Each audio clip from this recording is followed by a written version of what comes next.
He abandoned a pregnant woman and her unborn child. 15 years later, he froze in place when he realized her daughter was the star everyone was talking about. But before we dive into the full story, let me know where you're watching from and what time it is. Now, subscribe to the channel, and let's get started. The rain pattered against the windows of Marcus Fletcher's downtown apartment as Amara Johnson sat across from him, her hands trembling slightly as they rested on her rounded belly. The tension in the room was suffocating, pressing down on them like a physical weight. Marcus paced back and forth, his expensive watch catching the light with each agitated movement. At 27, he was on the fast track at his investment firm, youngest junior partner in the company's history, with promises of much more to come.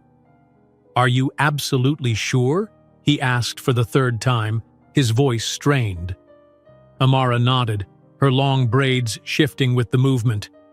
At 24, she had just completed her master's degree in education and had accepted a teaching position at a struggling public school.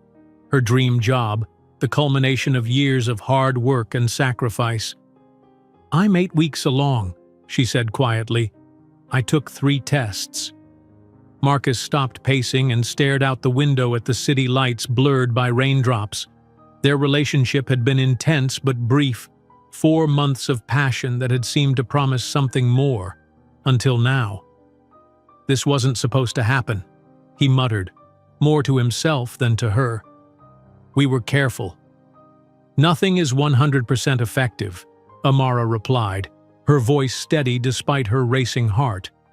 "But I'm not here to argue about how it happened. It happened. I just thought you should know." Marcus turned to face her, his expression unreadable. "What do you want from me, Amara?" She straightened her back, dignity in every inch of her posture. "I'm keeping the baby, Marcus. That's already decided. I'm not here to trap you or demand anything. I just thought you deserved to know, and I wanted to understand what role, if any, you want to have." The silence that followed was deafening. Marcus ran his hand over his closely cropped hair, his mind racing through calculations and consequences. His parents, traditional and conservative, would expect him to do the right thing. His firm valued a certain image, family-oriented, responsible, conventional. A child out of wedlock with a woman he barely knew didn't fit that picture. But there was more, much more, that he couldn't articulate even to himself. Fear, uncertainty, the weight of responsibility he wasn't ready to bear. "Amara," he finally said, his voice taking on the same smooth, controlled tone he used to close deals at work. "You have to understand my position. I'm at a critical point in my career. The next few years will determine everything for me." Amara's eyes narrowed slightly. "And I'm at a critical point in my life too, Marcus. This isn't what I planned either." "Then why not consider all the options?" he suggested carefully. "You're just starting your career. A child would change everything for you." The implication hung in the air between them. Amara's hand moved protectively over her stomach. "I've considered all my options," she said firmly. "This is my decision." Marcus felt a flash of annoyance. "A decision that affects me too. Which is why I'm here, giving you a choice about your involvement, but I'm not here to be talked out of my decision." The rain intensified, drumming against the windows like an urgently delivered message neither of them could decipher. Marcus walked to the kitchen counter and poured himself a glass of whiskey, not offering one to Amara. "I can support you financially," he said after taking a long sip. "I'll set up a monthly payment, but I don't want to be involved beyond that." Amara's face remained impassive, but something died in her eyes. "I'm not asking for your money, Marcus. It's the practical thing to do," he countered. "Child support. It's standard." "There's nothing standard about this situation," she said, rising from the couch. "I came here hoping... I don't know what I was hoping for. Not this. What did you expect? That I'd suddenly want to play house? Get married? That's not who I am, Amara. That's not what I want." "I know exactly who you are now," she replied, her voice soft but cutting. "And no, I don't want to marry you either." Marcus felt a stab of irrational offense at this. "Look, I'm trying to be reasonable here. I'm offering financial support. That's more than many men would do." Amara gathered her purse and coat. "Keep your money, Marcus. I don't want my child to have anything from someone who sees them as a burden, as something to pay off." She walked to the door, then turned for one last look at him. "I hope your career gives you everything you're sacrificing for it." Something in her tone made Marcus feel defensive. "This isn't just about my career. I'm not ready to be a father. I don't want to be a father. Not now, maybe not ever. You can't force that on me because of one mistake." Amara flinched at the word mistake, but her expression quickly hardened. "I'm not forcing anything on you. I'm releasing you from all responsibility. Stay away from us. That shouldn't be hard for you." "Amara, be reasonable." "I am being perfectly reasonable," she interrupted. "You've made your position clear. Now I'm making mine clear. This baby and I are a package deal. You don't want the responsibility of a child? Fine. You don't get one. No obligations, no rights, no relationship. That's what you want, right?" Marcus felt cornered, her words hitting harder than he expected. "You're being emotional. And you're being a coward," she replied, opening the door. "Goodbye, Marcus." The door closed behind her with a quiet click that somehow sounded more final than if she had slammed it. Marcus stood frozen for a moment, then downed the rest of his whiskey in one burning gulp. He told himself he'd done the right thing, the sensible thing. He wasn't ready for fatherhood, might never be ready. His own father had been distant and demanding, viewing his children primarily as extensions of his legacy rather than as individuals. Marcus had always feared he'd inherit that same emotional remoteness. Besides, he and Amara barely knew each other. 4 months of dating, mostly late dinners after work and weekend outings, wasn't enough time to build the foundation for co-parenting. They'd enjoyed each other's company, sure, but they came from different worlds. His family had wealth and connections. Hers had worked paycheck to paycheck. He valued ambition and success above all else. She talked passionately about making a difference in children's lives. Marcus poured another drink and tried to silence the small voice inside that whispered he was making a terrible mistake. By morning, he had convinced himself that Amara would come around to a more practical arrangement. She was just upset now, emotional because of the pregnancy. She'd realized that his financial support was the most logical solution. But days passed, then weeks, with no word from Amara. His calls went straight to voicemail, and eventually, her number was disconnected. He considered going to her apartment, but decided against it. She'd made her position clear, and part of him was relieved by her disappearance. It allowed him to return to his life, to focus on the path he'd chosen without the complication she represented. By the time 3 months had passed, Marcus had almost convinced himself that the entire episode had been resolved. Perhaps Amara had reconsidered her options. Perhaps the pregnancy hadn't continued. He deliberately avoided thinking about other possibilities, pushing away the occasional image of Amara's face, the hurt in her eyes when he'd called their child a mistake. His career flourished as he poured all his energy into work, staying later than anyone else, taking on the clients no one else wanted to handle, making himself indispensable to the firm. If sometimes, in the quiet moments before sleep claimed him, he found himself wondering about Amara and the child that might have been, he quickly buried those thoughts under plans and projections for the next day's meetings. Life moved forward. The choice had been made, and Marcus Fletcher did not look back. The first month after leaving Marcus's apartment was the hardest for Amara. Morning sickness hit her with merciless intensity, leaving her exhausted and drained. Worse than the physical symptoms was the hollow ache in her chest, not for Marcus himself, but for the future she had briefly allowed herself to imagine. A supportive partner, a complete family for her child, shared joy and responsibility. Sitting on the bathroom floor of her small apartment after another bout of nausea, Amara wiped her mouth and leaned against the cool wall. "It's just you and me now, little one," she whispered, her hand on her still flat stomach. "But we're going to be okay."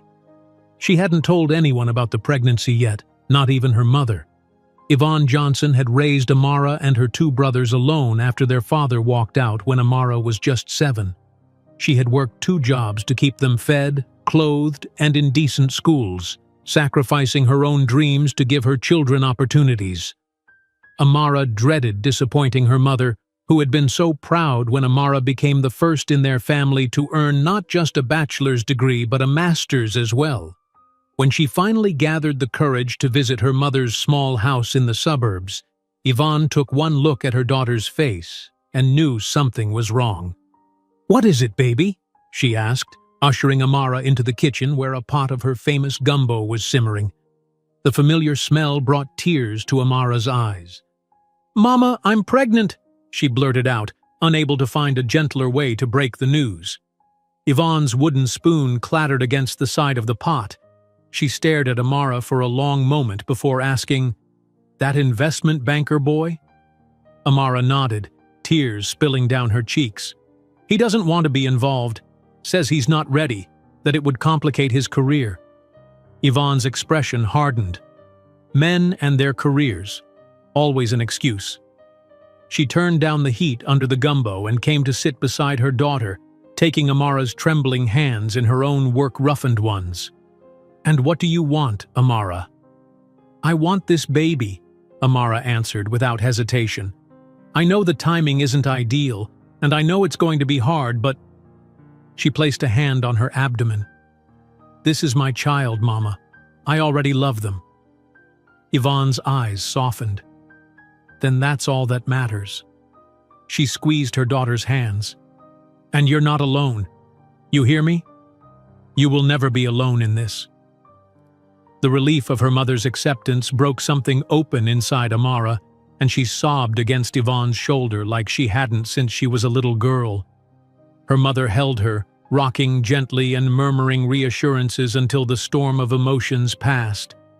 Over bowls of gumbo, they began to make plans. Amara would keep her new teaching job. She needed the income and the health insurance. Yvonne insisted that Amara move back home until the baby was born to save money and have support during the pregnancy. "What about child support?" Yvonne asked carefully. "You have rights, baby." Amara shook her head firmly. "He offered money, but I don't want anything from him. Not after the way he talked about this baby like it was a problem to solve, an inconvenience to his precious career." Her voice caught. "I don't want my child to ever feel like they're unwanted or a burden." Yvonne sighed. "Pride won't pay for diapers, Amara. It's not pride, Mama. It's protection. Marcus made it clear he doesn't want to be a father. I'm not going to force him into our lives through legal obligations. My child deserves better than a reluctant, resentful father." Yvonne looked like she wanted to argue further, but instead nodded slowly. "You always were stubborn, just like me." She reached out to touch Amara's cheek gently. "All right then. We do this our way.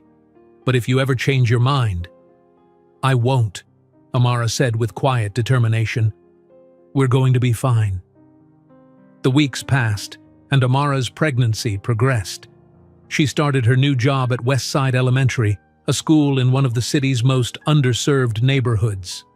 The principal, Mrs. Torres, was understanding when Amara shared her situation, assuring her that her job would be secure during and after her maternity leave. "We need dedicated teachers like you," Mrs. Torres said warmly. "And this school has always been more like family than just colleagues. We'll support you however we can." That support became crucial as Amara's pregnancy advanced. Her fellow teachers organized a baby shower, gifting her with essentials she would have struggled to afford on her own. When severe back pain made standing at the whiteboard for hours difficult, the school custodian fashioned a special cushioned stool for her classroom.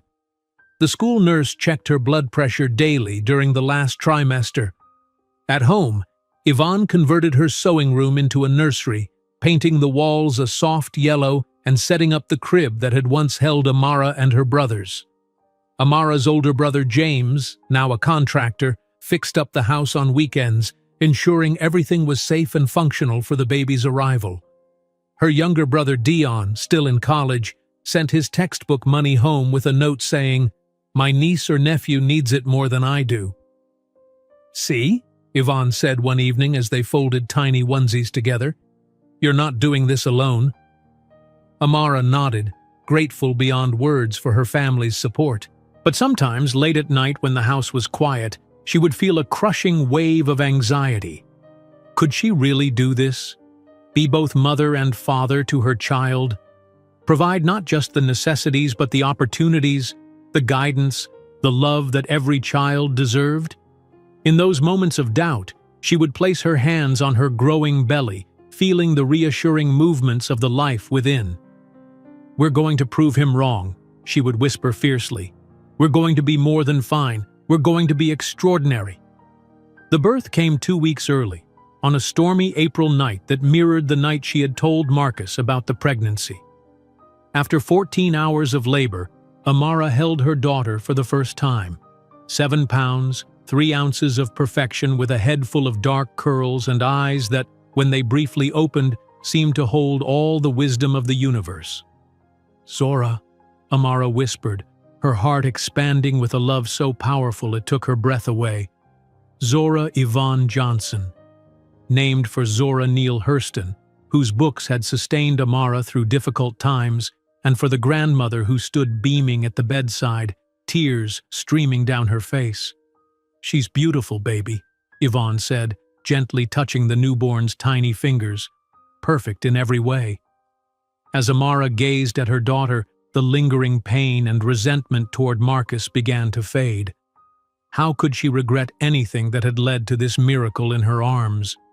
Perhaps someday she would even find gratitude for the path that had brought her here, alone but surrounded by love, beginning this new chapter with her daughter. The first year was a blur of exhaustion, joy, worry, and wonder. Amara took her full maternity leave and then returned to teaching, leaving Zora with Yvonne during school hours. The separation was harder than she had anticipated. Each morning she would kiss Zora's chubby cheeks a dozen times before finally tearing herself away, often arriving at school with tears still drying on her face.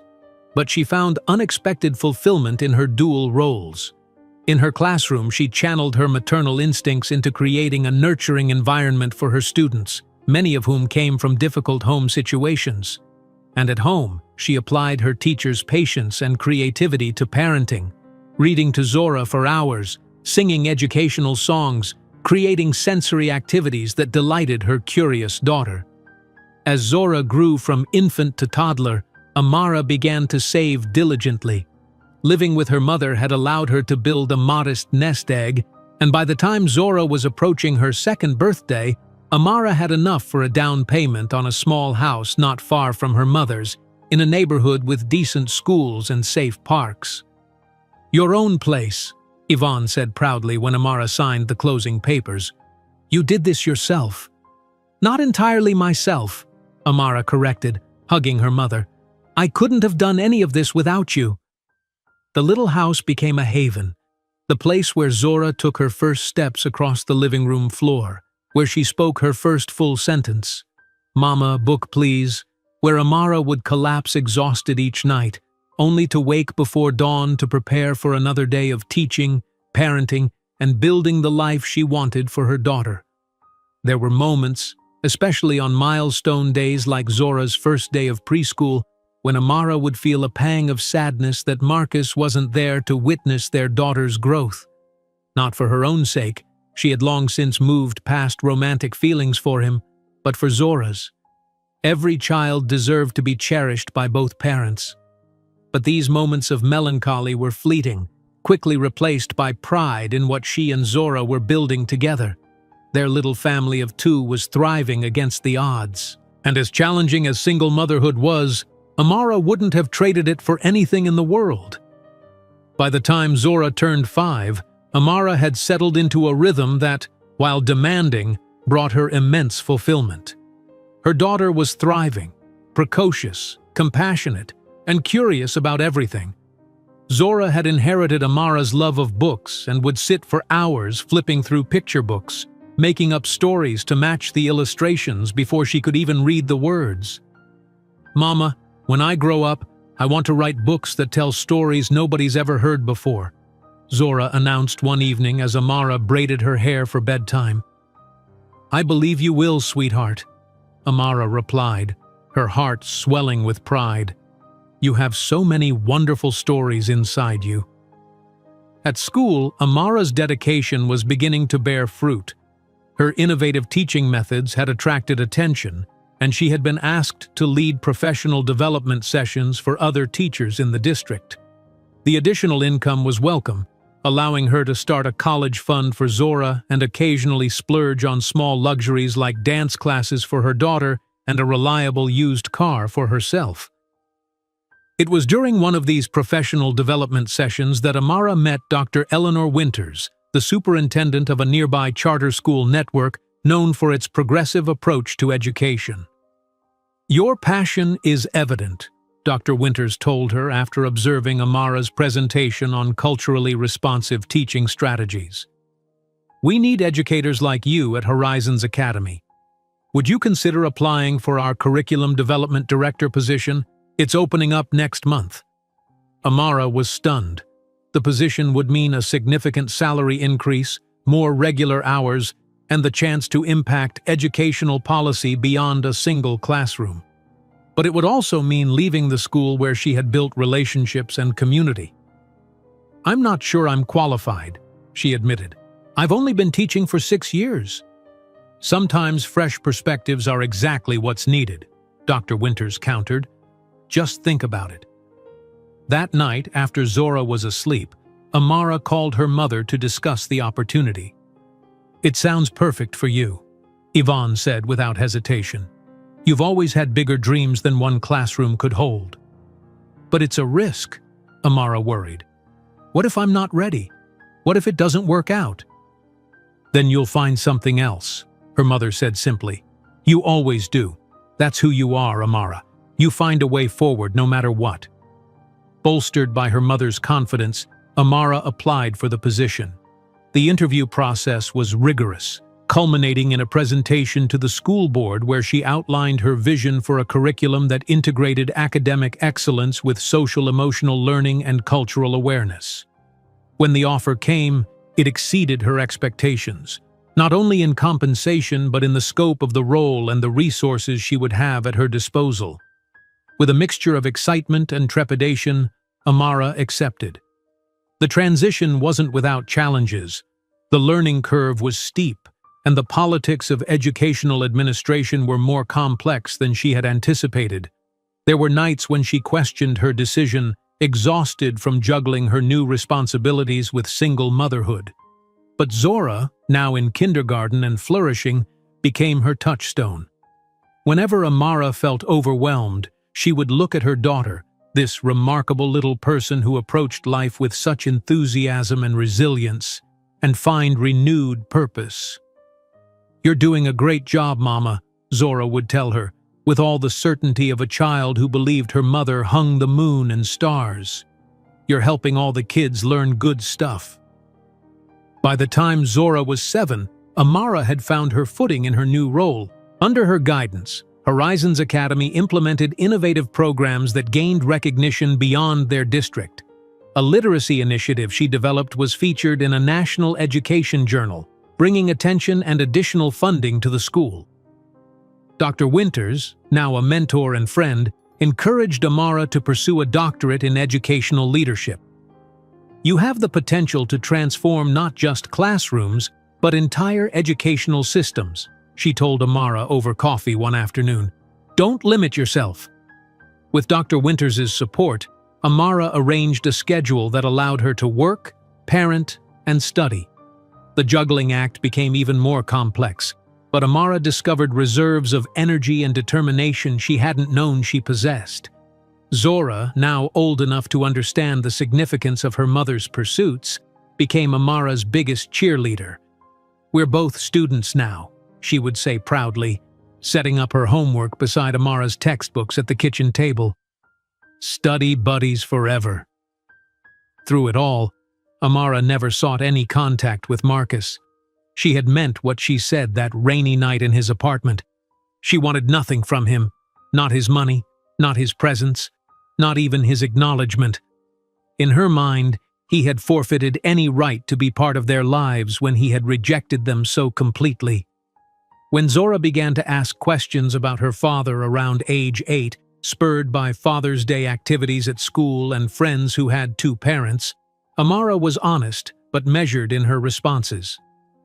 "Your father wasn't ready to be a parent when you were born," she explained, holding Zora close on the porch swing of their small house.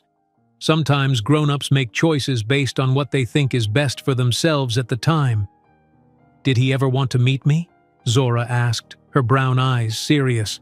Amara chose her words carefully. "He chose not to be part of our family. But that doesn't mean there was anything wrong with you, sweetheart. The problem was his, not yours. And we've built a beautiful family, haven't we? You and me and Grandma and your uncles?" Zora nodded, seemingly satisfied for the moment. But Amara knew the questions would return as her daughter grew older and her understanding of family dynamics deepened. By the time Zora turned 10, Amara had completed her doctorate and been promoted to Executive Director of Curriculum for the entire charter network, overseeing educational programming for 7 schools. The position came with another significant salary increase, allowing them to move from their small starter home to a spacious townhouse in a neighborhood known for its excellent public schools and diverse community. The move marked a turning point. For the first time, Amara felt truly secure, financially, professionally, emotionally. The days of stretching every dollar, of lying awake worrying about unexpected expenses, were behind them. She could provide Zora with not just necessities but opportunities. Summer camps focused on creative writing, piano lessons, travel to see historical sites and natural wonders. "You've come so far," Yvonne remarked during a Sunday dinner at Amara's new home. "Both of you." Amara looked around the table, at her mother, whose sacrifices had made her own achievements possible, at her brothers, who had stepped up as male role models in Zora's life, and at Zora herself, now a poised and thoughtful preteen with a passion for storytelling and social justice. "We all have," Amara replied, raising her glass in a toast. "Together." As Zora approached her teenage years, her resemblance to Amara grew stronger, but there were moments when Amara would catch glimpses of Marcus in her daughter, in the determined set of her jaw when she was concentrating, in her analytical approach to problems, in the charismatic way she could persuade others to her point of view. These moments no longer brought pain, just a fleeting recognition that Zora was her own person, a unique blend of inherited traits expressed in ways neither of her parents could have predicted. And what a person she was becoming. Compassionate yet strong-willed, academically gifted but never boastful, with a natural leadership quality that drew people to her. By 14, Zora had founded a literacy program that paired middle school students with elementary school children for reading sessions. The program started small, just at her school, but quickly expanded to other schools in the district. When a local news station did a feature on the initiative, Zora spoke with such eloquence about the importance of mentorship and literacy that the clip went viral. "Dr. Johnson's daughter is clearly following in her mother's footsteps," the news anchor commented, referencing Amara's now well-established reputation in educational circles. Watching the broadcast, Amara felt a complex mixture of emotions, immense pride in her daughter's accomplishments, gratitude for the journey that had brought them here, and, surprisingly, a moment of wondering what Marcus would think if he could see the remarkable young woman their daughter had become. Not that it mattered. They had built this life without him. Every achievement, every milestone, every moment of joy and growth had been earned through their own efforts and the support of those who had chosen to stand by them. As Zora's 15th birthday approached, Amara planned a special celebration, a weekend trip to New York City to see Broadway shows and visit the publishing houses that represented Zora's favorite authors. The timing aligned perfectly with an educational conference where Amara had been invited to be a keynote speaker, discussing the innovative literacy programs she had implemented across their charter network. "It's going to be amazing, Mom," Zora exclaimed as they finalized the itinerary. "The perfect birthday," Amara smiled, watching her daughter's excitement. 15 years since that rainy night when she had walked away from Marcus's apartment, heart heavy with rejection but resolve strengthening with each step. 15 years of challenges and triumphs, tears and laughter, growth and transformation. "Yes," she agreed, pulling Zora into a hug. "Perfect." Neither of them could have anticipated that this trip would bring the past rushing back into their lives, setting in motion events that would challenge everything they had built and believed about their family. The corner office on the 42nd floor offered a panoramic view of the city, the same city where Marcus Fletcher had once shared an apartment with dreams that seemed smaller now, despite everything he had achieved. At 42, he was exactly where he had planned to be 15 years ago, senior partner at Braxton and White Investment Group, with a client list that included celebrities, tech moguls, and old money families who trusted him with their considerable fortunes. On paper, Marcus Fletcher was a success story. The financial magazines said so. His bank account confirmed it. The speaking invitations and board appointments validated it. So why did he feel so hollow? Marcus loosened his silk tie and swiveled his chair away from the floor-to-ceiling windows. On his desk, amid the carefully arranged portfolio reports and leather-bound notebooks, sat a silver frame. The photograph showed Marcus flanked by his parents at last year's charity gala, his father, Raymond Fletcher, still imposing at 72, and his mother, Catherine, elegant and reserved as always. They were all smiling, but the smiles didn't quite reach their eyes. His phone rang, pulling him from his thoughts. It was his executive assistant, reminding him of the dinner he had scheduled with Vanessa, his girlfriend of the past 6 months. Relationship number. What was it now? He had lost count of the women who had moved through his life, none staying long enough to disturb the carefully constructed order of his existence. Vanessa would probably be gone by summer. Like the others, she would eventually grow tired of canceled dates due to work emergencies, of his emotional unavailability, of the way he kept his apartment and his heart meticulously arranged to accommodate only himself. "I'll be ready to leave at 7, he told his assistant, glancing at the expensive watch on his wrist, a gift to himself when he made partner 5 years ago. The day proceeded as most days did for Marcus. Meetings with clients, conference calls with overseas investors, strategy sessions with his team. He was good at his job, exceptional in fact. His analytical mind could spot opportunities others missed, and his charisma could convince even the most cautious investors to take calculated risks that often paid off handsomely. But somewhere along the way, the thrill had faded. The rush of closing a major deal, of seeing his strategies yield impressive returns, had diminished to a brief moment of satisfaction before the emptiness returned. At precisely 7 o'clock, Marcus left his office. His driver was waiting at the curb in the sleek black car that was another symbol of his success. As they navigated through evening traffic toward the upscale restaurant where Vanessa would be waiting, Marcus found his thoughts drifting, as they increasingly did in quiet moments, to paths not taken and choices made long ago. 15 years was a significant portion of a lifetime. 15 years of single-minded focus on career advancement. 15 years of collecting achievements like trophies. 15 years of superficial relationships that provided companionship without true intimacy. 15 years since he had last seen Amara Johnson. The memory of her still had the power to discomfort him. The hurt in her eyes that night. The quiet dignity with which she had walked away despite his rejection. For years he had suppressed thoughts of her and the child she had been carrying. His child. Whenever the thought surfaced, he would remind himself of the rational decision he had made. He hadn't been ready for fatherhood. His career had demanded his full attention. It had been the practical choice.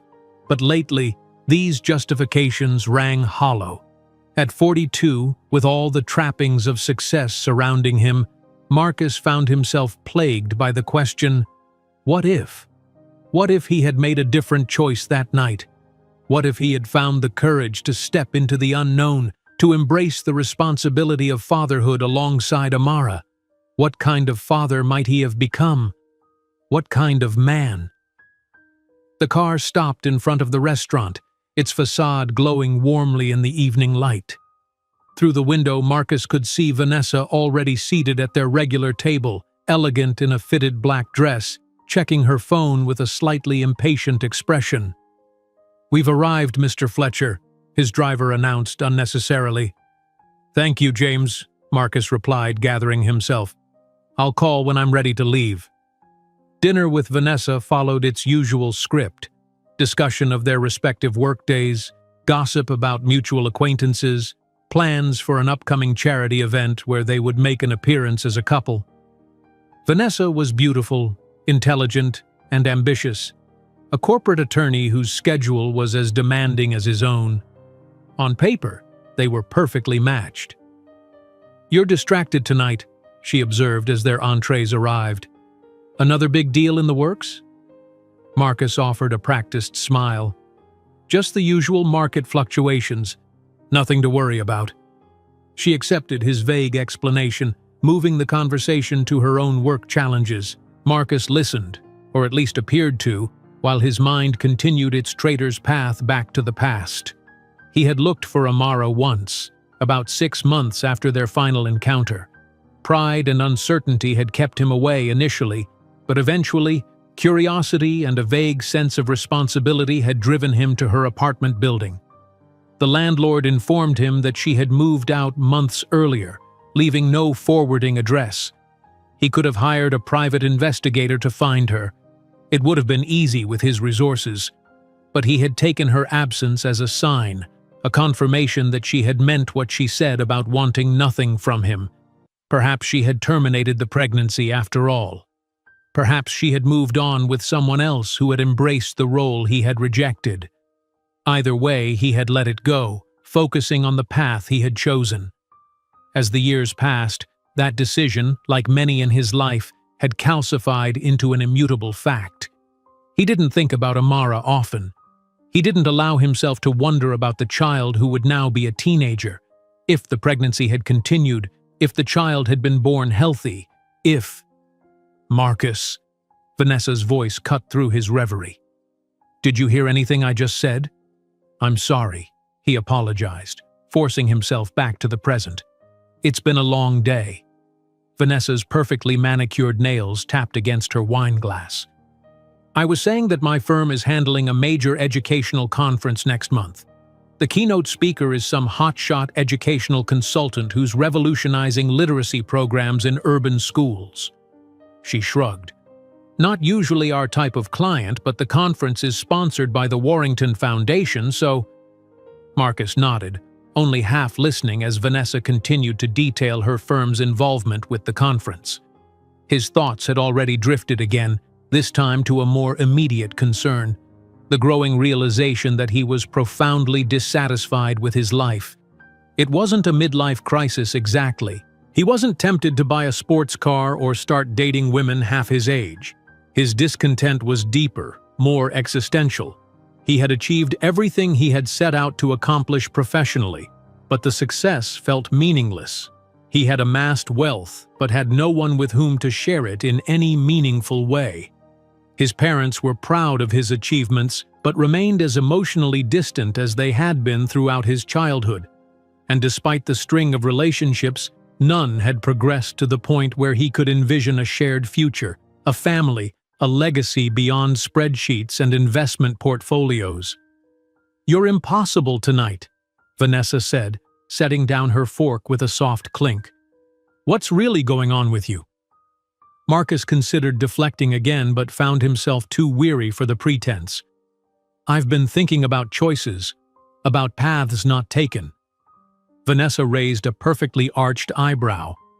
"That sounds ominously philosophical. Should I be concerned?" "No," he said quickly, not wanting to navigate the emotional complications of reassuring her. "Just the usual reflections that come with middle age, I suppose." "You're hardly in your dotage, Marcus," she replied with a small laugh. "But if you're having some sort of existential moment, perhaps you should talk to someone professional. I can recommend my therapist." Marcus forced a smile. "I'll consider it." They finished dinner with polite conversation, but a new tension lingered between them. When they parted ways outside the restaurant, Vanessa to her own waiting car, her kiss on his cheek was perfunctory. "Call me when you're feeling more present," she said, a hint of genuine concern beneath her practiced poise. Marcus nodded, already knowing that he probably wouldn't call, that this relationship, like the others, had reached its natural conclusion. He watched her car pull away, then instructed his driver to take him home. In his penthouse apartment, spacious, immaculately designed, and utterly impersonal, Marcus poured himself a scotch and walked to the wall of windows that offered another stunning view of the city.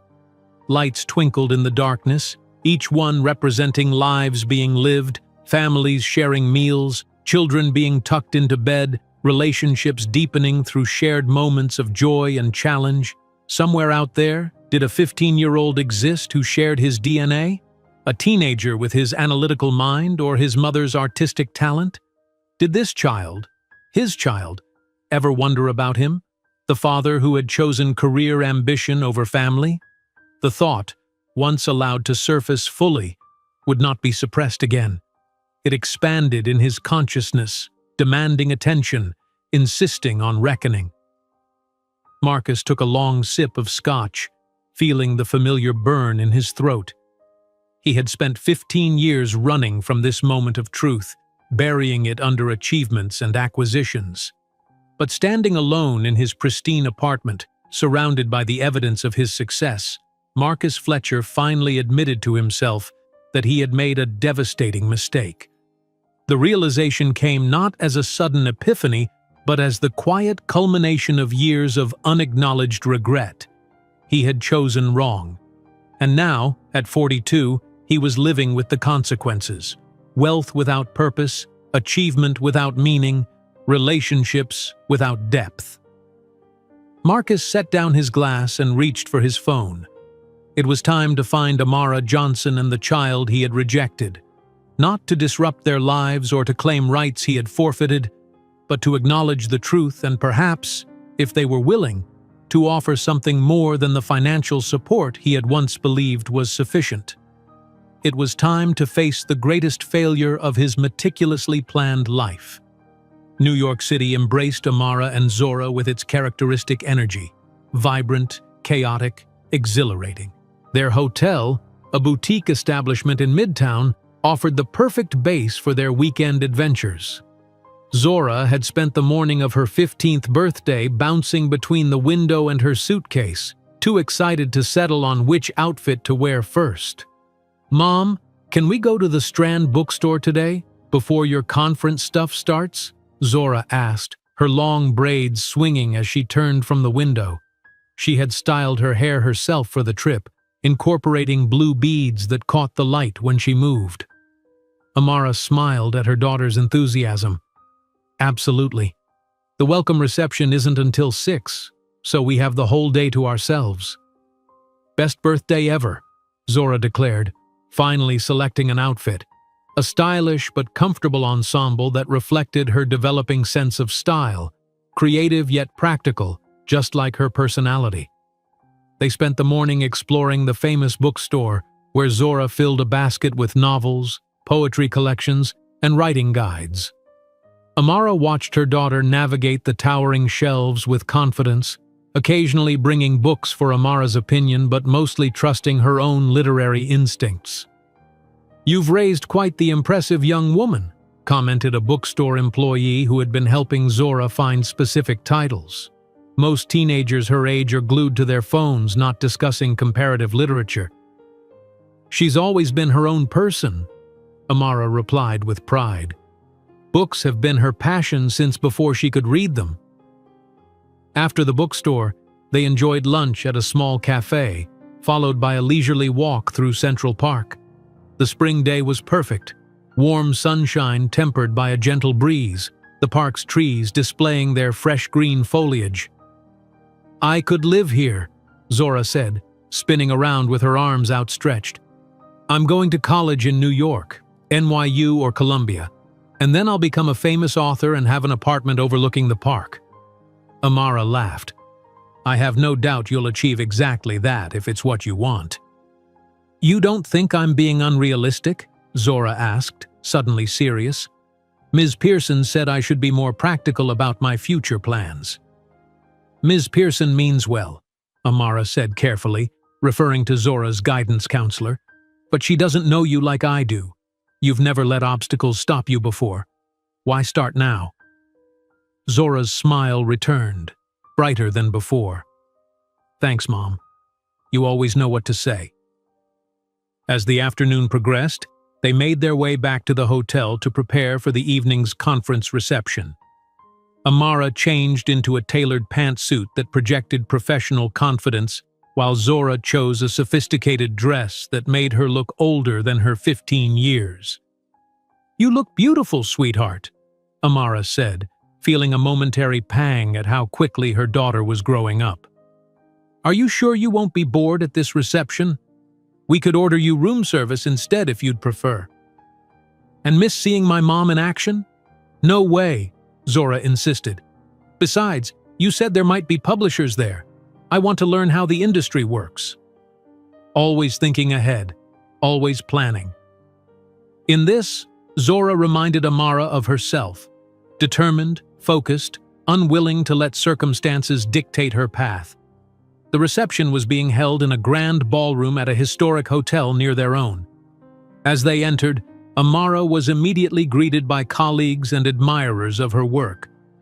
Zora stayed close at first, observing the professional interactions with keen interest, before gradually gaining confidence to engage in conversations herself. Amara watched with pride as her daughter charmed a group of educators with her insights on student-led literacy initiatives. Zora's poise and articulation belied her youth, and more than one attendee assumed she was a college student rather than a high school freshman.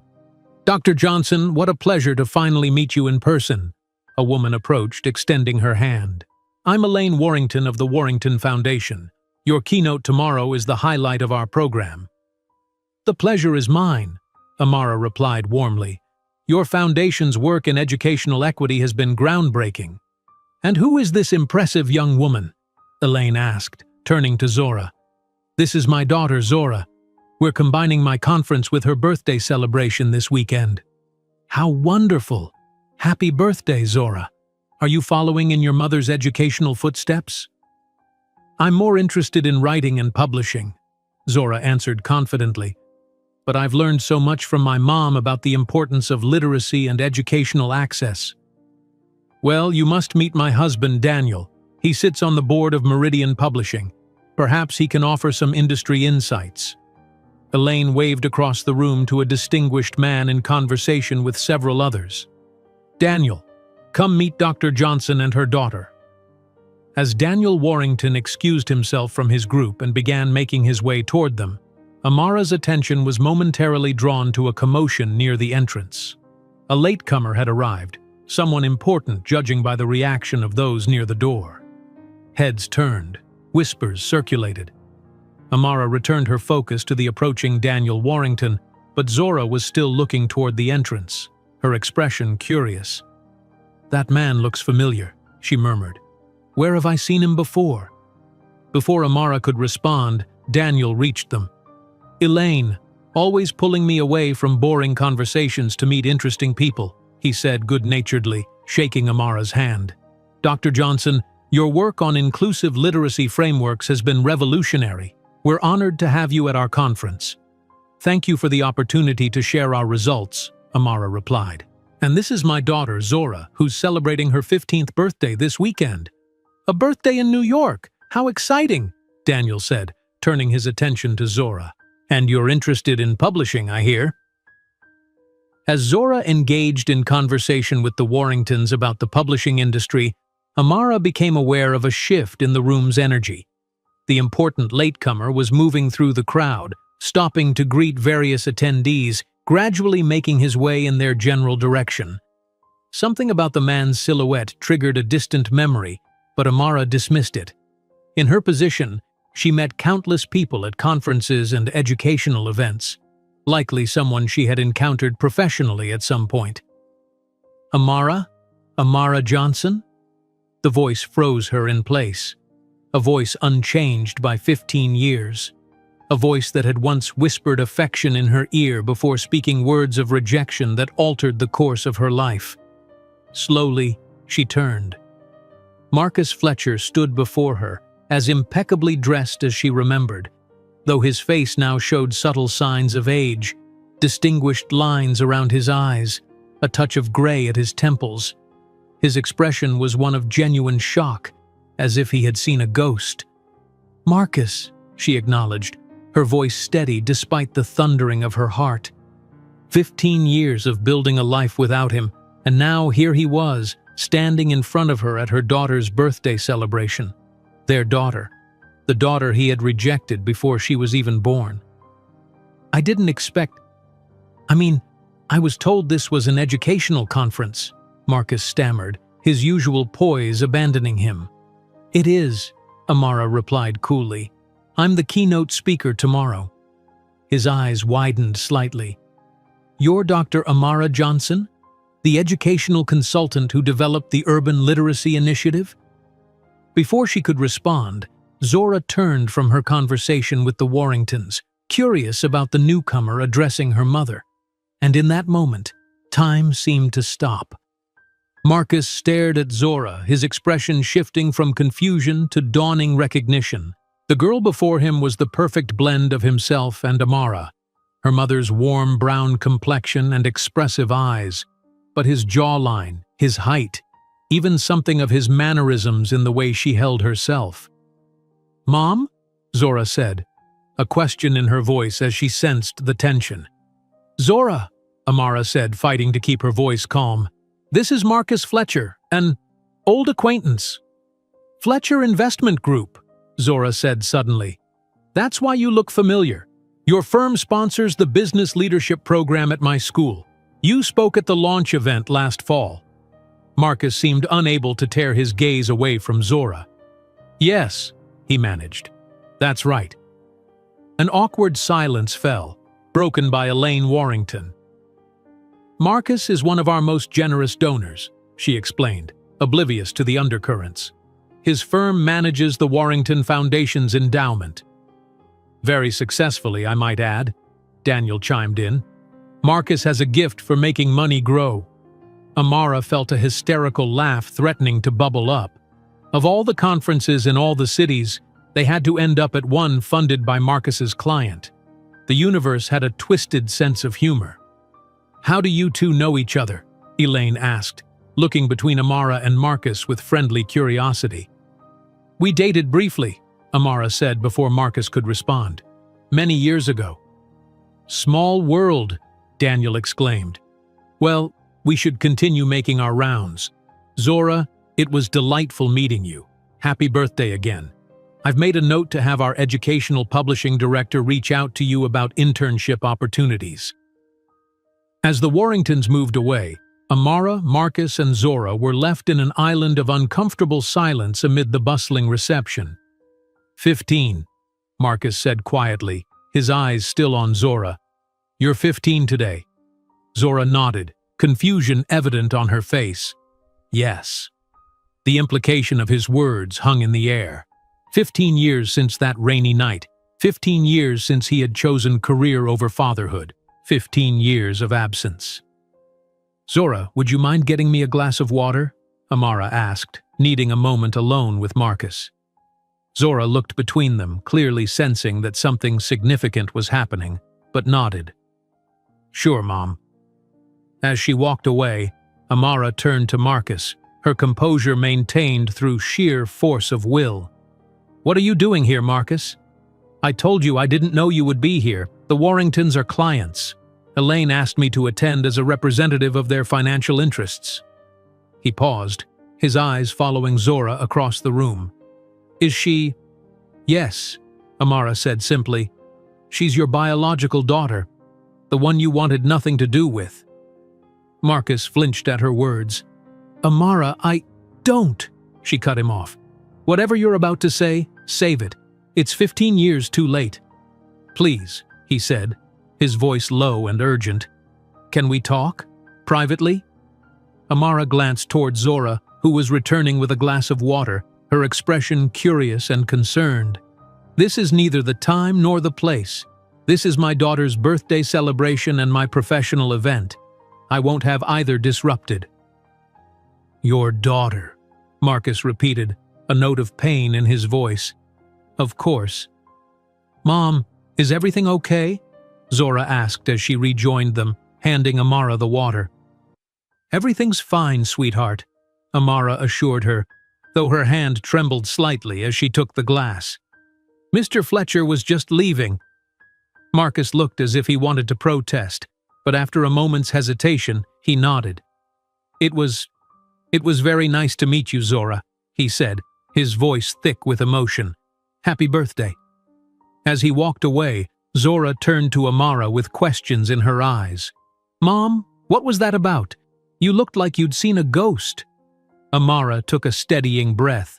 This was not how she had envisioned this weekend unfolding, not how she had imagined Zora might someday meet her father, if such a meeting ever occurred at all. It's complicated, Zora, she said finally, and not a conversation for right now. Let's enjoy the rest of the reception, and we can talk later. Zora studied her mother's face for a long moment before nodding slowly. Okay, but something's definitely going on, and I want to know what it is. I promise we'll talk, Amara said, squeezing her daughter's hand. Just not here. As they rejoined the reception, Amara was acutely aware of Marcus's presence across the room. He remained for another 30 minutes, keeping his distance but watching them, watching Zora, with an intensity that Amara could feel even when her back was turned. When he finally left, she felt a mixture of relief and dread. Relief that the immediate tension had passed, but dread knowing that this unexpected encounter had opened a door that could never be fully closed again. The carefully constructed narrative of their family, just the two of them against the world, had been disrupted, and whatever happened next would depend not just on her choices or Marcus's, but on Zora's as well. As Amara watched her daughter laughing with a group of young professionals who had taken her under their wing, she felt a fierce protectiveness surge within her. 15 years of building a life without Marcus Fletcher. 15 years of ensuring that Zora never felt the absence of a father who had rejected her before birth. She would not allow him to waltz back into their lives now, disrupting the stability and happiness they had achieved, just because seeing Zora had triggered some belated paternal instinct or midlife crisis of conscience. Whatever Marcus wanted, whatever he thought he deserved, Amara was prepared to stand firm, for Zora's sake and for her own. Marcus sat in the back of his car, staring unseeing at the passing city lights. His driver had asked twice about their destination before Marcus finally instructed him to just drive around the block. He needed time to think, to process the seismic shift that had just occurred in his understanding of his own life. Zora, his daughter, 15 years old today and completely unaware of who he was. The resemblance had hit him like a physical blow the moment she turned around. Her eyes were Amara's, but that determined jawline, the analytical quirk of her eyebrow when she was assessing a situation, those were pure Fletcher traits. His mother's height, his father's confidence in how she carried herself, and something else entirely her own, a brightness, a presence that lit up the room around her. She was magnificent, and he had missed every moment of her becoming so. Marcus pressed his fingers against his closed eyelids, feeling an unfamiliar pressure building behind them. When was the last time he had been moved to tears? He couldn't remember. His phone buzzed with a text from Vanessa. "How's the boring finance reception?" He ignored it, instead pulling up the browser on his phone to search for Amara Johnson. The results were impressive. articles about her educational initiatives, interviews where she discussed literacy methodologies, photographs of her accepting awards.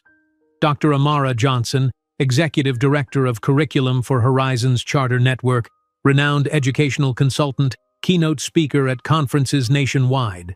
While he had been accumulating wealth and status, she had been building something meaningful, not just a career but a positive impact on countless young lives.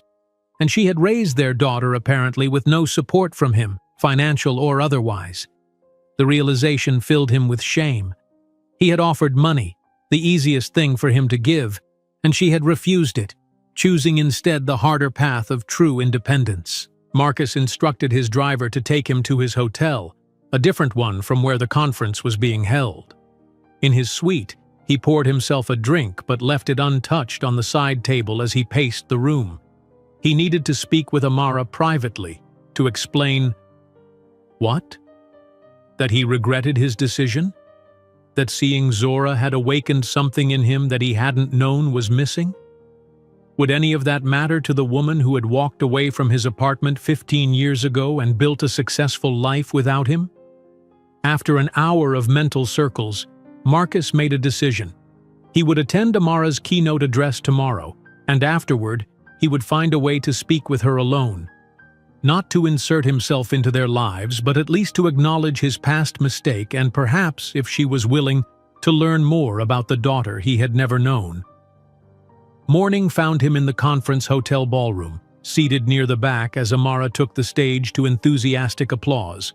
She looked commanding and confident in a deep blue suit, her braids styled elegantly away from her face.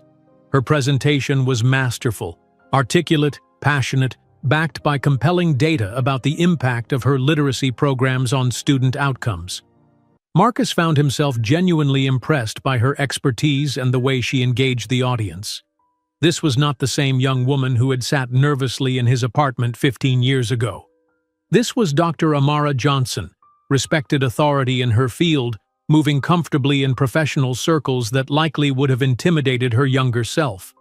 From his vantage point, he could see Zora seated in the front row, watching her mother with unmistakable pride. Several times during the presentation, Amara would make a point that resonated particularly strongly, and Zora would nod as if they had discussed this concept many times before, a shared language between mother and daughter that went beyond words. When the presentation concluded with a standing ovation, Marcus remained in his seat, watching as audience members lined up to speak with Amara. He would wait until the crowd thinned before approaching her. As he waited, his phone buzzed again. Vanessa, with another text expressing mild annoyance that he had not responded to her earlier message. With a sigh, Marcus typed a brief response. "We need to talk when I return to the city. Things have changed." It was abrupt, perhaps unkind, but his mind was too full of Amara and Zora to construct something more tactful. Finally, as the ballroom began to empty, Marcus approached the stage where Amara was gathering her presentation materials. Zora had stepped away, engaged in conversation with Elaine Warrington near the entrance. "Your presentation was extraordinary," Marcus said quietly as he reached her. Amara looked up, her expression immediately guarded. "Thank you. I didn't expect to see you here." "I needed to talk to you," he admitted.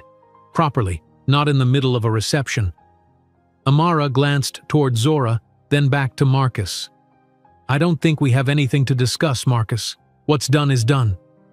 "Please," he said, an unfamiliar note of vulnerability in his voice. 5 minutes. That's all I'm asking." Amara studied him for a moment, then nodded curtly. 5 minutes. There's a small meeting room just off the lobby. I'll meet you there in 10 minutes after I make sure Zora is settled." "Thank you," Marcus said, relief washing over him. It was more than he had dared to hope for. The meeting room was austere, a simple table surrounded by chairs with bland corporate artwork on the walls. Marcus paced nervously, rehearsing what he wanted to say, knowing that none of it would probably come out as planned once Amara was actually in front of him. When she entered precisely 10 minutes later, her professional demeanor was firmly in place, as if she were preparing for a difficult negotiation rather than a conversation with the father of her child. 5 minutes, she reminded him, remaining standing near the door. Marcus nodded, suddenly finding his carefully prepared words inadequate.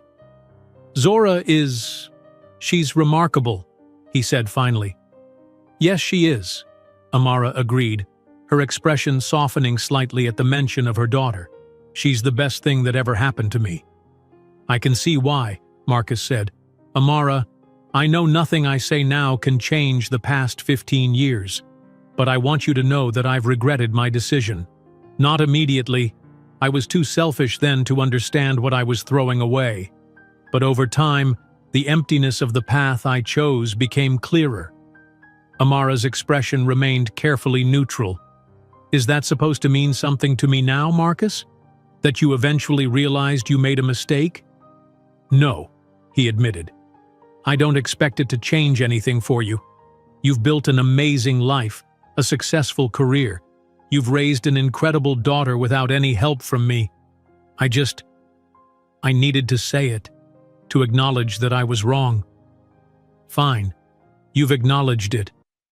Amara crossed her arms. What do you want now, Marcus? Because if you think you can waltz back into our lives after 15 years of silence— I don't, he interrupted quickly. I have no right to be part of your lives. I forfeited that right when I chose my career over my child. I understand that.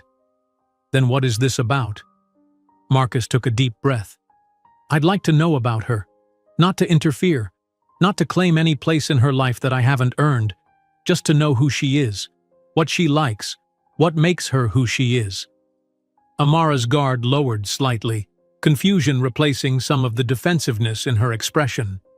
Why now? Because you happened to run into us? If we hadn't been at this conference, would you ever have sought us out? I'd like to say yes, Marcus replied honestly. But I don't know.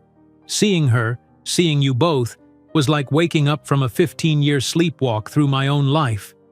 But even before yesterday, I'd been questioning the choices I made, the priorities I set. Midlife crisis? Amara suggested, a hint of bitterness in her tone. Maybe, Marcus conceded. Or maybe just finally growing up enough to recognize what matters.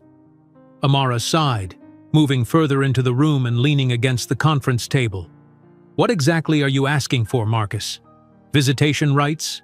A relationship with Zora? Because I need to be very clear. That's not my decision to make. Zora is 15, old enough to have a say in who is part of her life. I understand that, Marcus said. I'm not asking for legal rights or scheduled visits. I'd like the opportunity to meet her properly, to explain who I am, to answer any questions she might have about me or my family history, medical information she should know, that sort of thing.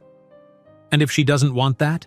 If she decides she's not interested in knowing the man who rejected her before she was born? The words stung, but Marcus accepted them as his due. Then I'll respect her decision. I won't push. I promise you that. Amara studied him for a long moment, as if trying to gauge his sincerity. Zora has asked about you over the years, she admitted finally. I've never lied to her, but I've been selective in what I've shared. I've told her that her biological father wasn't ready to be a parent, that he chose a different path. I haven't painted you as a villain if that's what you're worried about. Relief flooded through Marcus. Thank you for that. I didn't do it for you, Amara clarified. I did it for her. I never wanted her to feel unwanted or unworthy because of your choices. Of course, Marcus said quickly. I just meant, thank you for protecting her from the full truth of my selfishness. Amara pushed away from the table, straightening her suit jacket. Your 5 minutes are up, Marcus. I need to get back to Zora. Will you think about it? About allowing me to meet with her properly? I'll talk to Zora, Amara said after a moment's hesitation. I'll explain who you are and ask if she wants to meet you, but I won't pressure her either way. This has to be entirely her choice. That's all I'm asking, Marcus said. Thank you, Amara. She nodded once, then turned to leave, pausing with her hand on the doorknob. For what it's worth, Marcus, it seems like you've grown up. Better late than never, I suppose. It wasn't forgiveness, not even close, but it was something. A small acknowledgement that perhaps he wasn't the same man who had made that devastating choice 15 years ago. After Amara left, Marcus remained in the meeting room, processing their conversation. He had no right to expect anything from either Amara or Zora. The fact that Amara was even willing to discuss the possibility of a meeting was more than he deserved. His phone buzzed again, another message from Vanessa, this one more concerned than annoyed. He ignored it.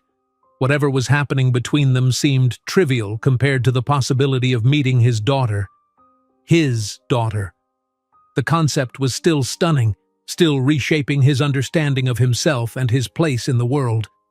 As he finally left the meeting room, Marcus caught sight of Amara and Zora in the hotel lobby, deep in conversation. From their expressions and body language, he could tell that Amara was explaining something significant, likely who he was and his sudden appearance in their lives. Zora's face cycled through emotions, shock, confusion, hurt, curiosity. She glanced up once, scanning the lobby, and Marcus quickly stepped behind a pillar, not wanting to intrude on this moment between mother and daughter. He had waited 15 years. He could wait a little longer to learn if Zora would grant him the chance he had never given her, the opportunity to be known.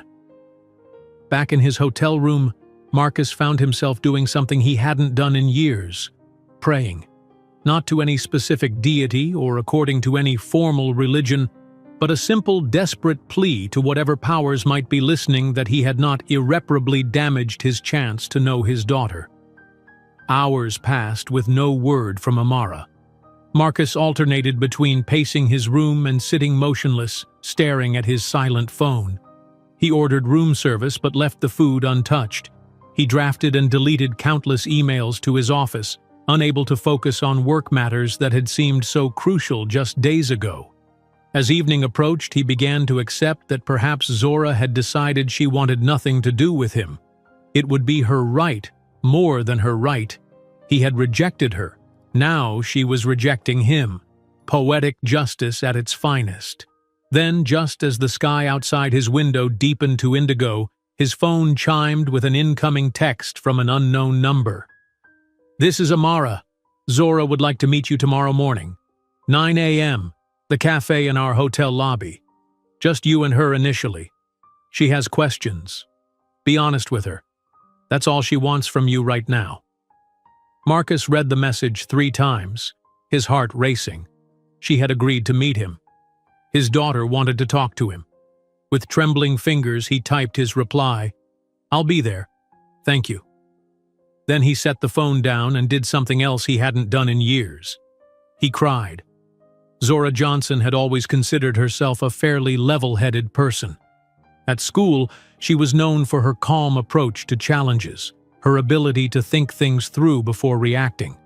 Her mother often praised her emotional intelligence, her capacity to process complex feelings with maturity beyond her years. But nothing in her 15 years had prepared her for the revelation that her biological father, the man who had chosen career over family, who had existed in her mind primarily as an abstract concept rather than a flesh-and-blood person, was suddenly, unexpectedly present in her life. "Marcus Fletcher," she whispered to herself, testing the name as she stood before the hotel room mirror, carefully selecting an outfit for their meeting. "Investment banker. My father." The words felt foreign on her tongue, like she was speaking about a stranger, which of course she was. Her entire life, whenever she had thought about her father, it had been in vague terms, a faceless figure who wasn't ready to be a parent, as her mother had always explained. She had imagined him occasionally over the years, constructing a hazy image based on the few details her mother had shared and the features she saw in herself that didn't come from her mother's side. Now that hazy figure had a name, a face, a career, even a company that had sponsored programs at her school. The irony wasn't lost on her, all those times she had seen the Fletcher Investment Group logo, never knowing it belonged to the man whose DNA she carried. "Zora?" Her mother's voice came through the bathroom door. "Are you almost ready? We should head down soon if you want breakfast before your meeting." Almost, Zora called back, finally selecting a simple but elegant outfit. Dark jeans, a burgundy blouse, and the silver pendant her grandmother had given her for her 13th birthday. She wanted to look put together, mature, not like a child meeting her father for the first time, but like a young woman who had managed just fine without him. Thank you very much. When she emerged from the bathroom, she found her mother sitting on the edge of the hotel bed, hands clasped tightly in her lap. Amara looked up, and Zora was struck by the vulnerability in her expression, so different from the confident professional who had commanded the conference ballroom yesterday. "You look beautiful," Amara said softly. "Thanks." Zora sat beside her mother. "Are you okay? You seem more nervous than I am." Amara gave a small laugh. "Am I that transparent? I want to make sure you're really ready for this, Zora. You don't have to meet him if you're not comfortable. We can cancel, go back home, pretend none of this happened." Zora considered this for a moment. The thought was tempting, to return to their comfortable life, to the certainty of their two-person family unit. But she knew the questions that had always lingered in the back of her mind would only grow louder now. "I need to do this, Mom," she said finally. "I've always wondered about him, you know? Not because you weren't enough. You've always been more than enough. But just to understand that part of myself, where I come from." Amara nodded, blinking rapidly. "I understand. And I support whatever you want to do here, Zora. Whatever you need from this meeting, whatever relationship you do or don't want with Marcus, it's entirely your decision." "Even if I decided I wanted to get to know him?" Zora asked carefully, watching her mother's reaction. "Would that hurt you?" "Oh, sweetheart." Amara pulled her into a hug. "Nothing could change what we have. You wanting to know your biological father doesn't diminish our relationship. It doesn't mean I've failed you or that you're rejecting me. It just means you're a complete person with natural curiosity about your origins." Zora hugged her mother tightly, relief washing over her. "Thanks, Mom, for everything, for always being honest with me, for never making him out to be a villain, even though—" She trailed off, not wanting to voice the thought that had been circling in her mind since yesterday, that any man who could walk away from her mother, from the possibility of her, didn't deserve forgiveness. "Marcus made a choice that hurt us both," Amara said, pulling back to look at her daughter. "But people can change, Zora. I'm not saying he has, or that you should forgive him. I'm just saying, go into this meeting with an open mind. Ask your questions. See who he is now, not just who he was 15 years ago." "I will," Zora promised. "But I'm not making any promises beyond just talking to him today."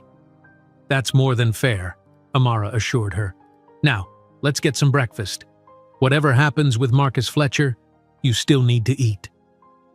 The hotel cafe was busy with morning traffic. Conference attendees grabbing coffee before sessions, tourists planning their day's adventures, business travelers checking emails over breakfast. Zora and Amara found a quiet table in the corner, where they could see the entrance but were partially shielded by a large potted plant. "Do you want me to stay until he arrives?" Amara asked as they sipped their drinks. Coffee for her, hot chocolate for Zora, despite her attempts to develop a taste for coffee like her mother. Zora considered the question. Part of her wanted her mother's reassuring presence, but another part, the independent young woman she was becoming, wanted to handle this on her own. "I think I should do this myself," she said finally. "But maybe stay within sight, just in case?" "I'll be right over there," Amara promised, pointing to the hotel lobby where comfortable seating areas were arranged around a fireplace. "Close enough if you need me, but not hovering." "Perfect." Zora checked her phone. 8:53. 7 minutes until the man who had contributed to her existence was scheduled to appear. Amara squeezed her hand. "Remember, sweetheart, you're in control here. You can ask whatever you want, and you can end the conversation whenever you're ready." "I know, Mom. I'll be okay." Amara hesitated, then rose from the table. "I'm so proud of you, Zora, for your maturity, your compassion, your willingness to face difficult situations head-on. No matter what happens today, that doesn't change." As her mother walked to the lobby area, Zora took a deep breath, mentally reviewing the questions she had prepared last night. There was so much she wanted to know, from practical matters like his family's medical history to the more painful questions about why he had chosen to reject her and her mother. At precisely 8:59, Marcus Fletcher entered the cafe. He was dressed more casually than at the reception, dark jeans similar to her own and a light blue button-down shirt rather than a business suit. He paused at the entrance, scanning the room until his gaze found her. Recognition and something more complex flickered across his features before he approached her table. "Zora," he said, his voice slightly unsteady. "Thank you for agreeing to meet with me." She gestured to the chair across from her. "Please, sit down." He did so, his movements careful, as if he were approaching a wild animal that might bolt at any sudden gesture. A server appeared, and Marcus ordered black coffee, his eyes never leaving Zora's face. "You look so much like your mother," he said when the server departed. "But I can see myself in you too. The Fletcher jawline, my mother's height." "I know," Zora replied, finding her voice steadier than she had expected. "I've been told I have her eyes but your analytical expression. At least, that's what my Uncle James says." "Your Uncle James?" "My mom's brother. He and Uncle Dion have been the male role models in my life," Zora said, watching his reaction carefully. "Along with my grandfather before he passed away." A flicker of pain crossed Marcus's face, but he nodded. "I'm glad you've had that support." An awkward silence fell between them. Zora took a sip of her hot chocolate, buying time as she gathered her thoughts. "I have questions," she said finally. "A lot of them. And I want honest answers, not whatever you think I want to hear." "I understand," Marcus replied solemnly. "I promise to be completely honest with you, Zora, no matter how difficult the questions or how unflattering the answers might be to me." The server returned with Marcus's coffee, creating another brief pause in the conversation. When they were alone again, Zora decided to start with the most straightforward questions. "Medical history," she said. "Any conditions or diseases that run in your family that I should know about?" If Marcus was surprised by the practical nature of her first question, he didn't show it. "My father has high blood pressure and had a mild heart attack at 65, but he's 72 now and doing well with medication. My mother had breast cancer at 52 but has been in remission for 15 years. No other significant conditions that I'm aware of." Zora nodded, mentally filing away this information. "Are your parents still alive? Do they know about me?" Marcus shifted uncomfortably. "Yes, they're both still alive. And no, they don't know about you. I never told anyone about your mother's pregnancy." "Why not?" Zora asked, her voice sharper than she intended. "Were you ashamed?" "Not ashamed, no," Marcus said quickly. "Afraid, perhaps. My parents are traditional. They would have expected me to marry your mother immediately, regardless of whether that was what either of us wanted. And at the time I was so focused on my career, on proving myself at the firm." He trailed off, seeming to realize that his explanation sounded hollow. "So you just pretended we didn't exist," Zora concluded. Marcus looked down at his coffee cup. "Yes," he admitted, "that's exactly what I did. It was cowardly and selfish." His honesty surprised her. She had expected excuses, justifications, attempts to paint his actions in a more favorable light. His straightforward acknowledgement of his failings caught her off guard. "Do you have other children?" she asked. "Am I a big sister? Little sister?" "No," Marcus said, looking back up at her. "No other children. I've never married. There have been relationships, but nothing lasting." Zora filed this away too. No half-siblings, no stepmother to consider.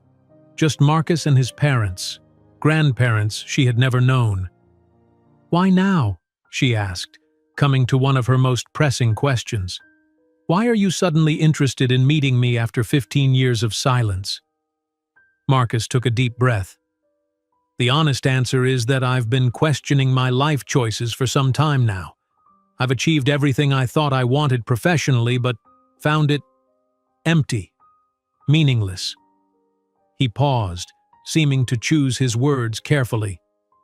I had actually been thinking about trying to find you and your mother to at least acknowledge my mistake. But running into you at the reception was pure coincidence. Seeing you, recognizing myself in you, was like a physical shock. So what do you want from me now? Zora asked bluntly. A relationship? Visitation? What? I want whatever you're willing to give, Marcus replied. I have no right to demand anything from you, Zora. I forfeited that right 15 years ago. If all you want is this one conversation for closure, I'll respect that. If you're open to more, to getting to know each other over time, I would be grateful for the opportunity. But this is entirely your decision.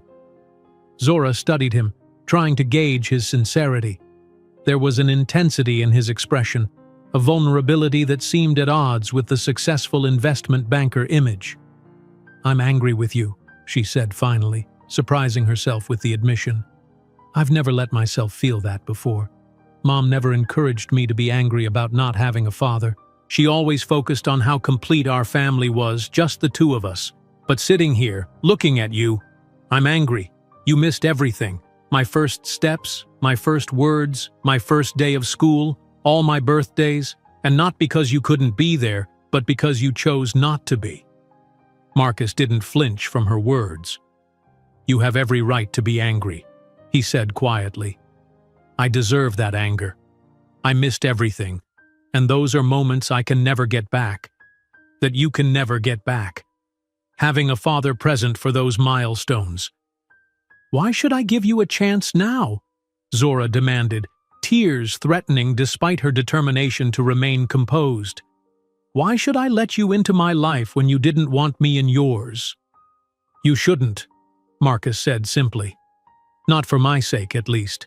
The only reason to consider allowing me into your life would be if you think it might benefit you in some way, if knowing me, understanding that part of your heritage, would add something valuable to your life. His answer wasn't what she expected, and Zora found herself momentarily speechless. She had anticipated him to plead his case, to try to convince her to give him a chance. His acceptance of her potential rejection was disconcerting. I need to think about this, she said finally. This is a lot to process. Of course, Marcus agreed immediately. Take all the time you need. I'm in New York until Wednesday if you decide you want to talk again before you leave. And after that, I'm just a phone call away. No pressure, no expectations. Zora nodded, finishing the last of her hot chocolate. I should go. My mom and I have plans for the day. Broadway shows, right? Marcus said, then quickly added, Your mother mentioned it yesterday, that you were here for your birthday weekend. Yes, Zora confirmed, standing up. Thank you for answering my questions. Thank you for asking them, Marcus replied, rising as well. And Zora, happy birthday again. 15 looks good on you. A small, unexpected smile tugged at her lips. Thanks. As she walked away from the table, toward where her mother waited in the lobby, Zora felt oddly lighter. The meeting hadn't resolved anything. Her feelings about Marcus were still a complicated tangle of curiosity, resentment, and tentative interest. But having faced him, having asked her questions and received honest answers, had given her something she hadn't realized she needed: agency in the situation. For 15 years, her father's absence had been a fact of her life, something that had happened to her before she was even born. Now, for the first time, the choice was hers. Whether to allow him into her life, in what capacity, and on what terms, these decisions belonged to her. As she reached her mother, Amara stood up, concern evident in her expression. How did it go? Zora considered the question. It was informative, she said finally. He was honest, I think. Didn't make excuses. That's something, Amara acknowledged. Are you okay? I'm not sure yet, Zora admitted. Can we just enjoy our day? See the shows? Have lunch at that place you found? I need to think about all this." "Of course," Amara said, wrapping an arm around her daughter's shoulders. "Today is about celebrating you, nothing else. Broadway and cheesecake, as promised." As they walked out of the hotel into the bright New York morning, Zora glanced back once. Through the cafe window, she could see Marcus still seated at their table, staring into his coffee cup with an expression she couldn't quite read. 15 years too late, her father had entered her life. The question now was whether she would allow him to stay. The remainder of the weekend passed in a whirlwind of Broadway shows, museum visits, and New York adventures. True to her word, Amara kept the focus on celebrating Zora's birthday, allowing her daughter the space to process the unexpected meeting with Marcus at her own pace. For his part, Marcus maintained his distance, sending only a brief text message to Amara on Sunday evening. "Thank you for allowing me to meet Zora. The decision about any future contact is entirely hers. I'll respect whatever she chooses." Amara showed the message to Zora, who read it silently before handing the phone back without comment. Her thoughtful expression told Amara that her daughter was still working through her complicated feelings about the situation. By Monday morning, it was time to return home. As they packed their bags and prepared to check out of the hotel, Zora finally broke her silence on the subject. "I think I want to talk to him again," she said, carefully folding a sweater into her suitcase. "Not right away, but eventually. Is that okay?" Amara paused in her own packing, giving her daughter her full attention. "Of course it's okay, sweetheart. This is your decision. I told you I'd support whatever you choose." "But how do you feel about it?" Zora pressed. "Really, Mom, I want to know." Amara sat on the edge of the bed, considering her response carefully. "Honestly, it's complicated. Part of me is wary. Marcus hurt us both, and I don't want to see you disappointed if he can't be the father you might hope for." She took a deep breath. "But another part of me believes in second chances, in the possibility that people can grow and change. And most importantly, I believe in your judgment, Zora. You're thoughtful and insightful, and you'll protect your heart while still being open to possibilities. That's who you are." Zora nodded slowly. "I'm not rushing into anything. I want to know more. About him, about that side of my family. It feels like there's this whole part of me that's been a mystery." "I understand," Amara said softly, "and I want you to have answers to those questions." "You're still my mom," Zora said firmly, looking directly into Amara's eyes. "Nothing changes that. Ever." Amara felt tears welling up. "I know, baby. Nothing could ever change what we have." They finished packing in companionable silence, the weight of the decision acknowledged but not overwhelming. Before they left the room, Zora sent a text to the number Marcus had provided. "This is Zora. I'm not ready for regular contact yet, but I'd like to email occasionally, if that's okay with you." His response came almost immediately. "I'd be honored. Thank you for giving me this chance." Zora showed the exchange to her mother, who nodded approvingly. "Email is good. It gives you control over the pace and content of the communication." "That's what I thought," Zora agreed. "Plus, I can think about what I want to say instead of being put on the spot." As they headed to the airport, returning to their regular lives, both mother and daughter knew that a significant shift had occurred. Not an earthquake that destroyed their foundation, but a recalibration that acknowledged new possibilities while honoring the strength of what they had built together. Back in his office on Tuesday morning, Marcus struggled to focus on the investment portfolios before him. Numbers and projections that had once commanded his complete attention now seemed trivial compared to the monumental changes occurring in his personal life. His daughter, had agreed to email correspondence.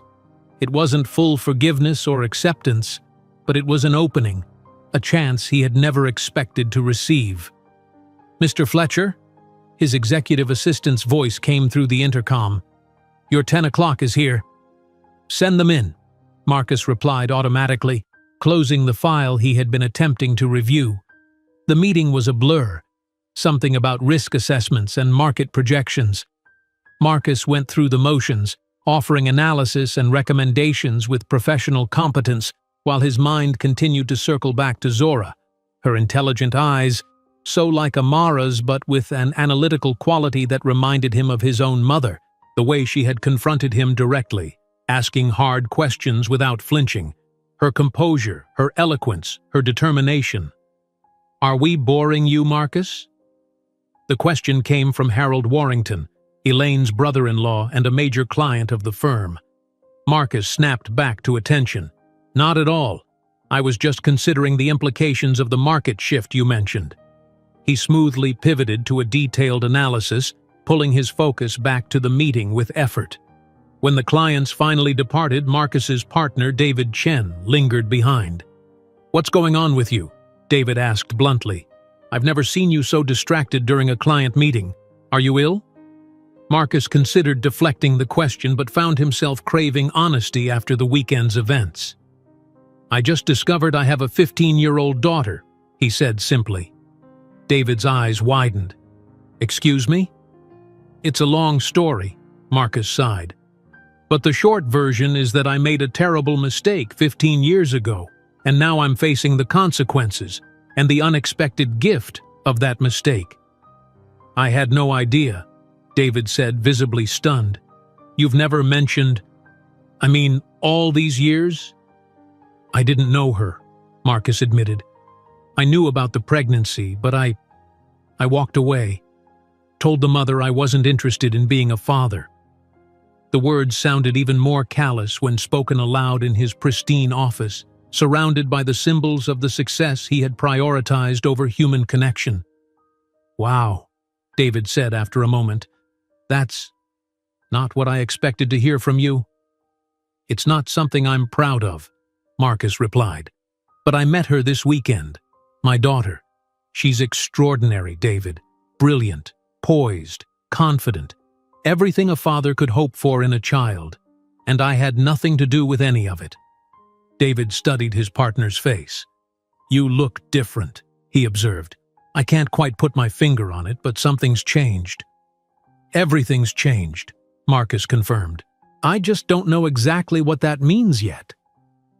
After David left, Marcus turned to his computer and began typing an email to Vanessa, ending their relationship as gently but firmly as possible. It wasn't fair to keep her in limbo while he reconfigured his entire understanding of his life and priorities. That task completed, he opened a new email and began a much more difficult message, one to his parents. For 15 years, he had kept Amara's pregnancy a secret from them, partly from fear of their judgment and partly from his own desire to pretend the situation didn't exist. Now, with Zora's permission to email her, he felt an overwhelming need to be honest with everyone in his life. Finding the right words proved challenging. How to explain not only that they had a granddaughter they had never known, but also that he had deliberately kept this information from them for a decade and a half. He was still struggling with the draft when his phone rang, Amara's number appearing on the screen. "Hello?" he answered, heart rate accelerating. "Marcus, it's Amara," she said, her voice formal but not cold. "Do you have a minute to talk?" "Of course," he replied, saving the draft email and pushing it aside. "Is everything okay? Is Zora all right?" "She's fine," Amara assured him. "We're back home now. I'm calling because, well, Zora told me she's agreed to email correspondence with you." "Yes," Marcus confirmed. "I'm grateful for the opportunity." "I want to be clear about something," Amara continued, her tone measured. "Zora is curious about you, about her paternal heritage. That's natural and healthy. But she's also vulnerable in ways she might not recognize herself." "I understand," Marcus said solemnly. "I promise you, Amara, I have no intention of disappointing her again. I know I have to earn any place in her life." "It's not just about disappointment," Amara clarified. "It's about expectations. Zora has grown up with a certain idea of what family means, what relationships should look like. If you're going to be in her life, even peripherally through email, you need to understand that your actions will shape her perceptions of herself and her worth. The gravity of this responsibility settled over Marcus like a physical weight. I hadn't thought of it quite that way, he admitted. But you're right, of course. I'm not trying to scare you off, Amara said, her voice softening slightly. I just want you to recognize what's at stake.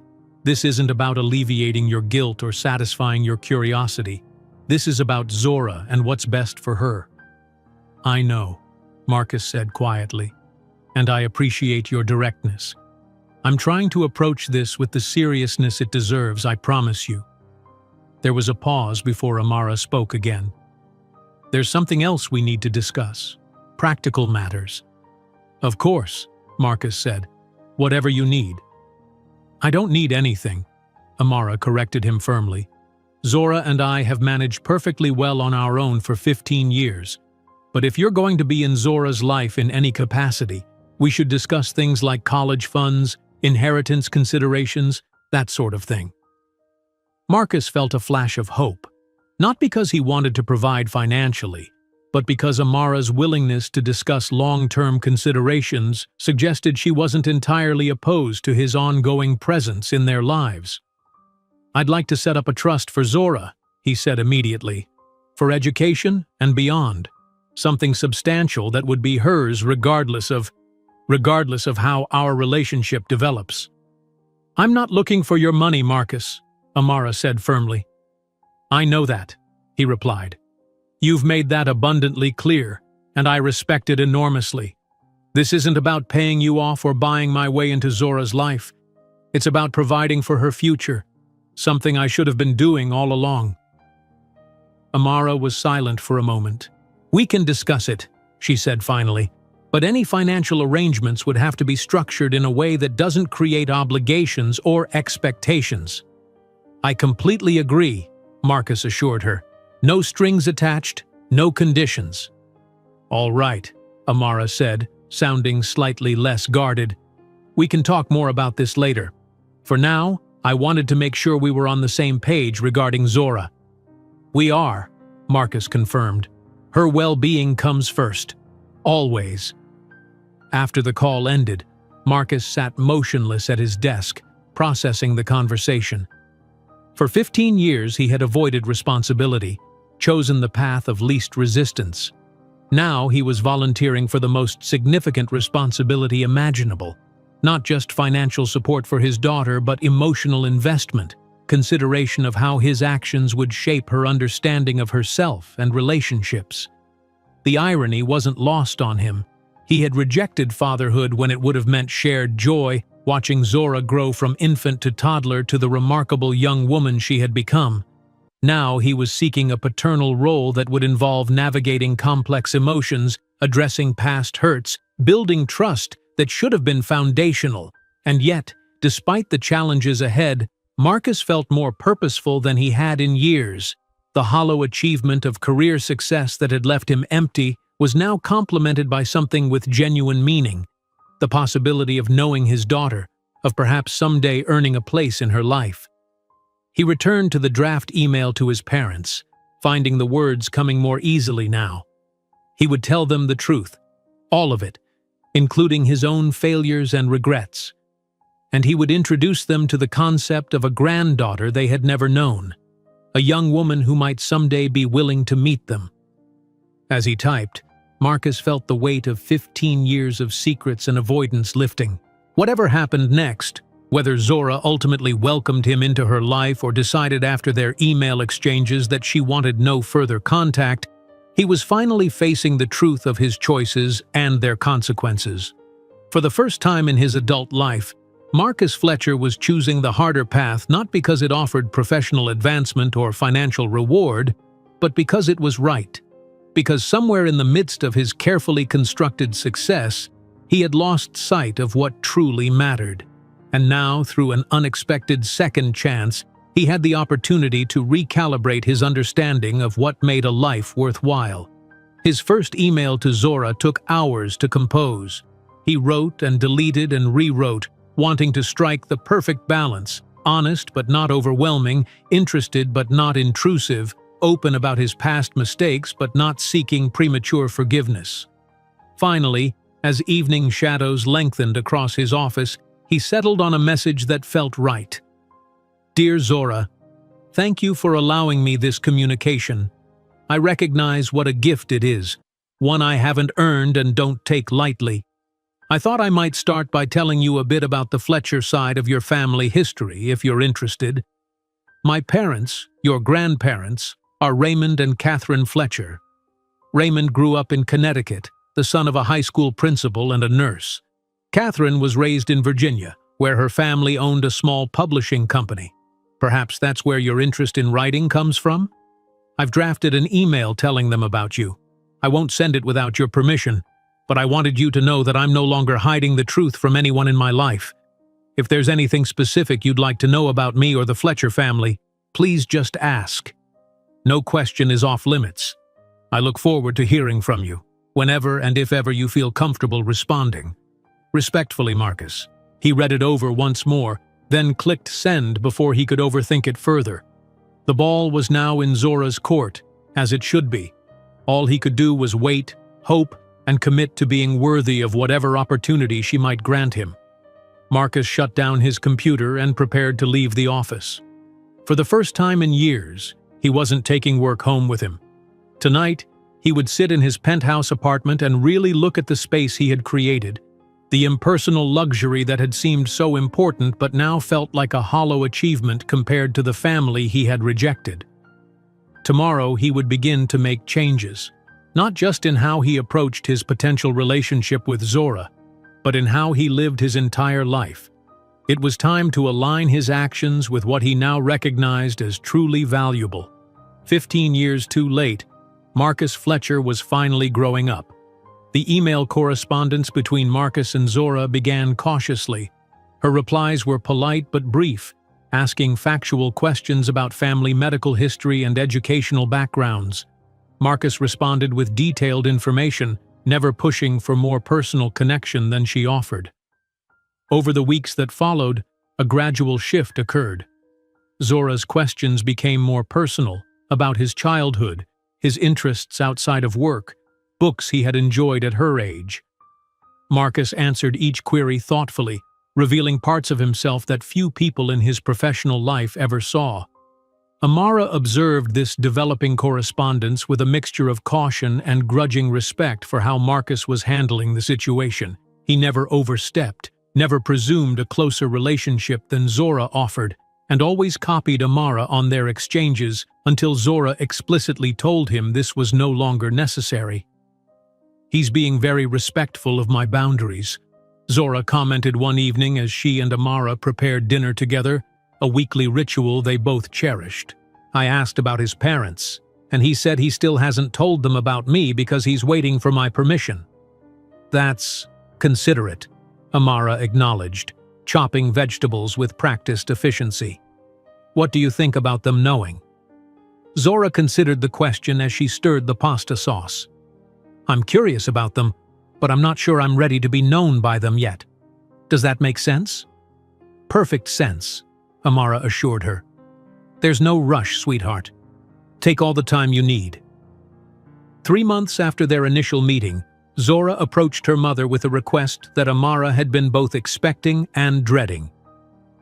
"I want to meet him again," Zora said, sitting cross-legged on Amara's bed while her mother folded laundry. "In person, I mean. He's coming to the city for a conference next month, and he asked if I might be interested in having lunch. With you there too, if you're comfortable with it." Amara set down the shirt she was folding, giving her daughter her full attention. "How do you feel about that idea?" "Nervous," Zora admitted. "But also ready, I think. We've been emailing for months now, and I feel like I know him better. Not as a father figure, just as Marcus." She looked at her mother earnestly. "Would you come with me? At least for this first meeting?"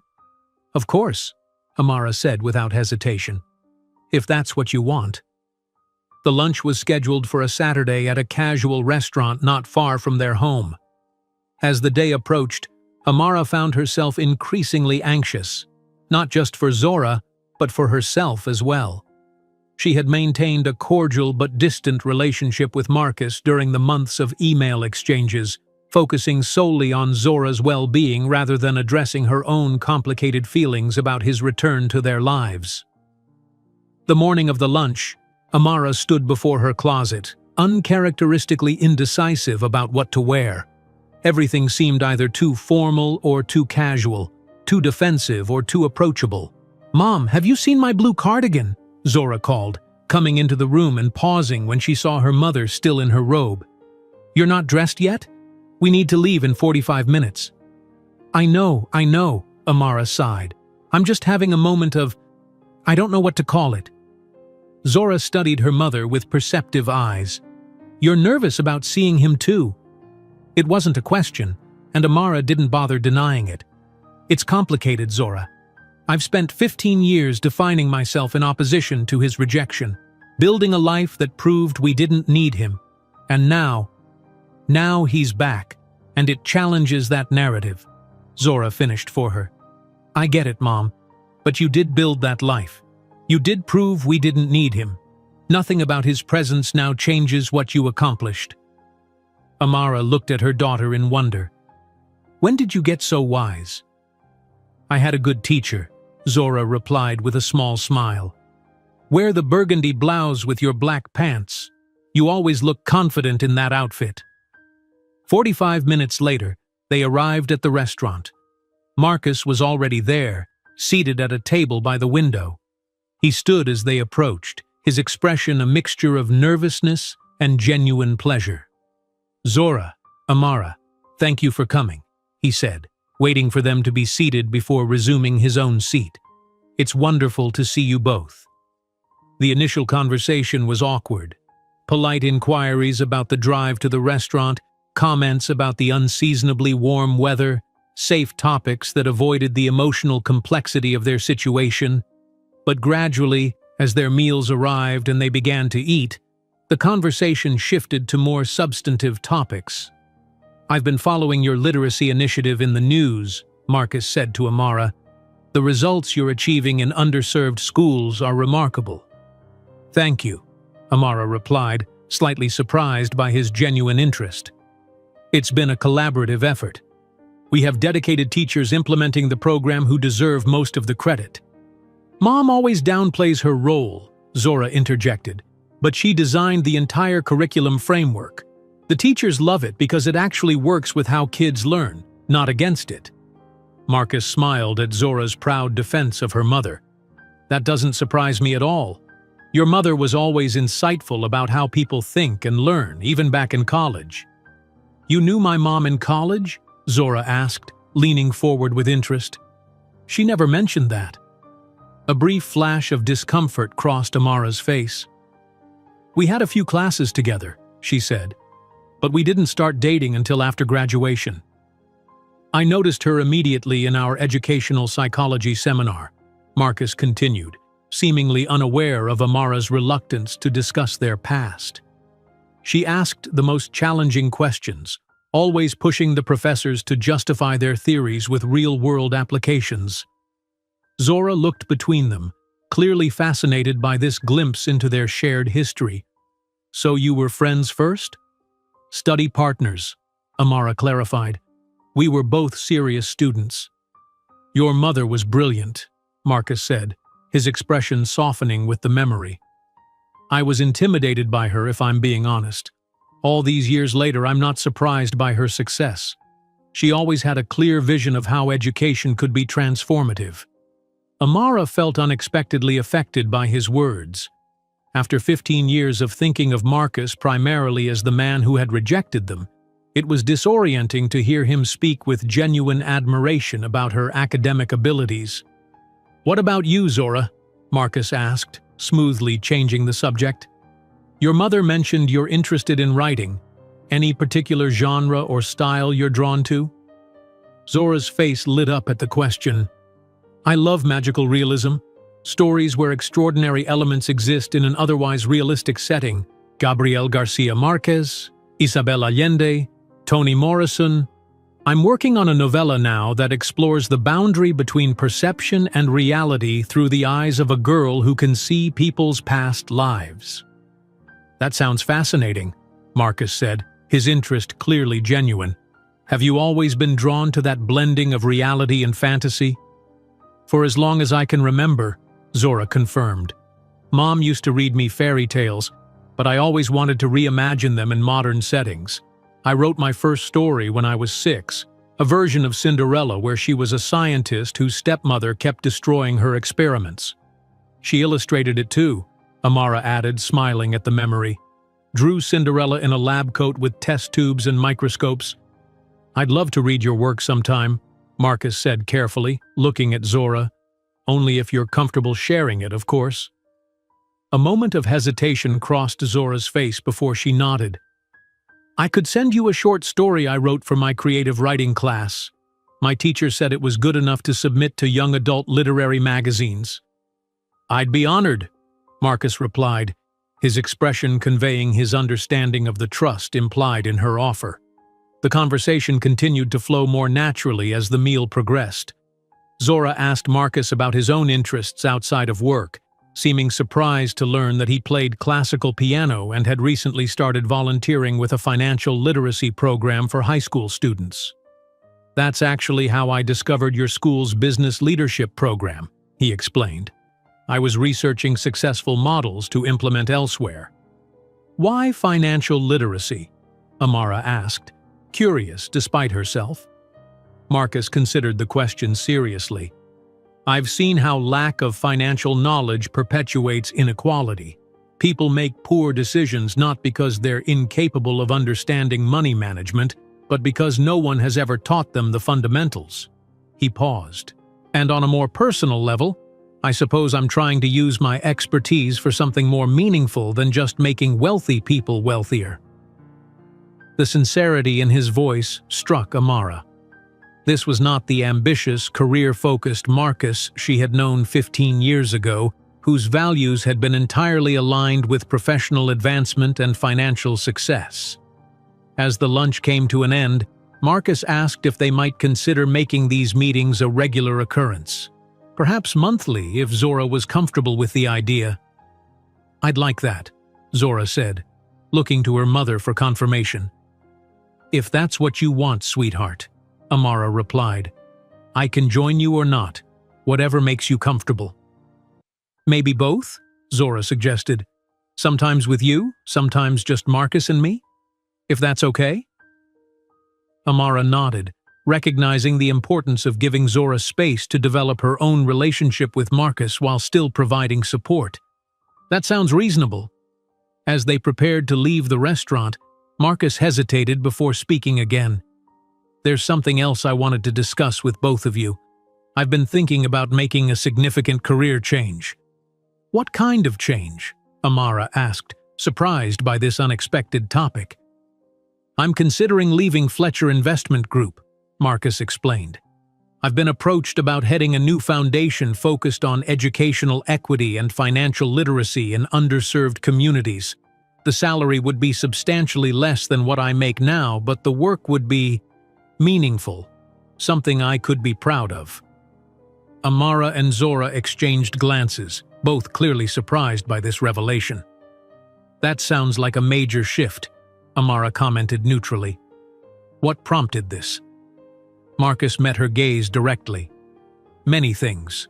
But meeting Zora, seeing the incredible person she's become despite my absence, recognizing the meaningful work you've dedicated yourself to, it's made me reevaluate what success really means. A charged silence followed his words. Amara found herself unexpectedly moved by his candor and the evident sincerity of his self-reflection. I think that sounds awesome, Zora said finally. Using your financial skills to help people instead of just making money.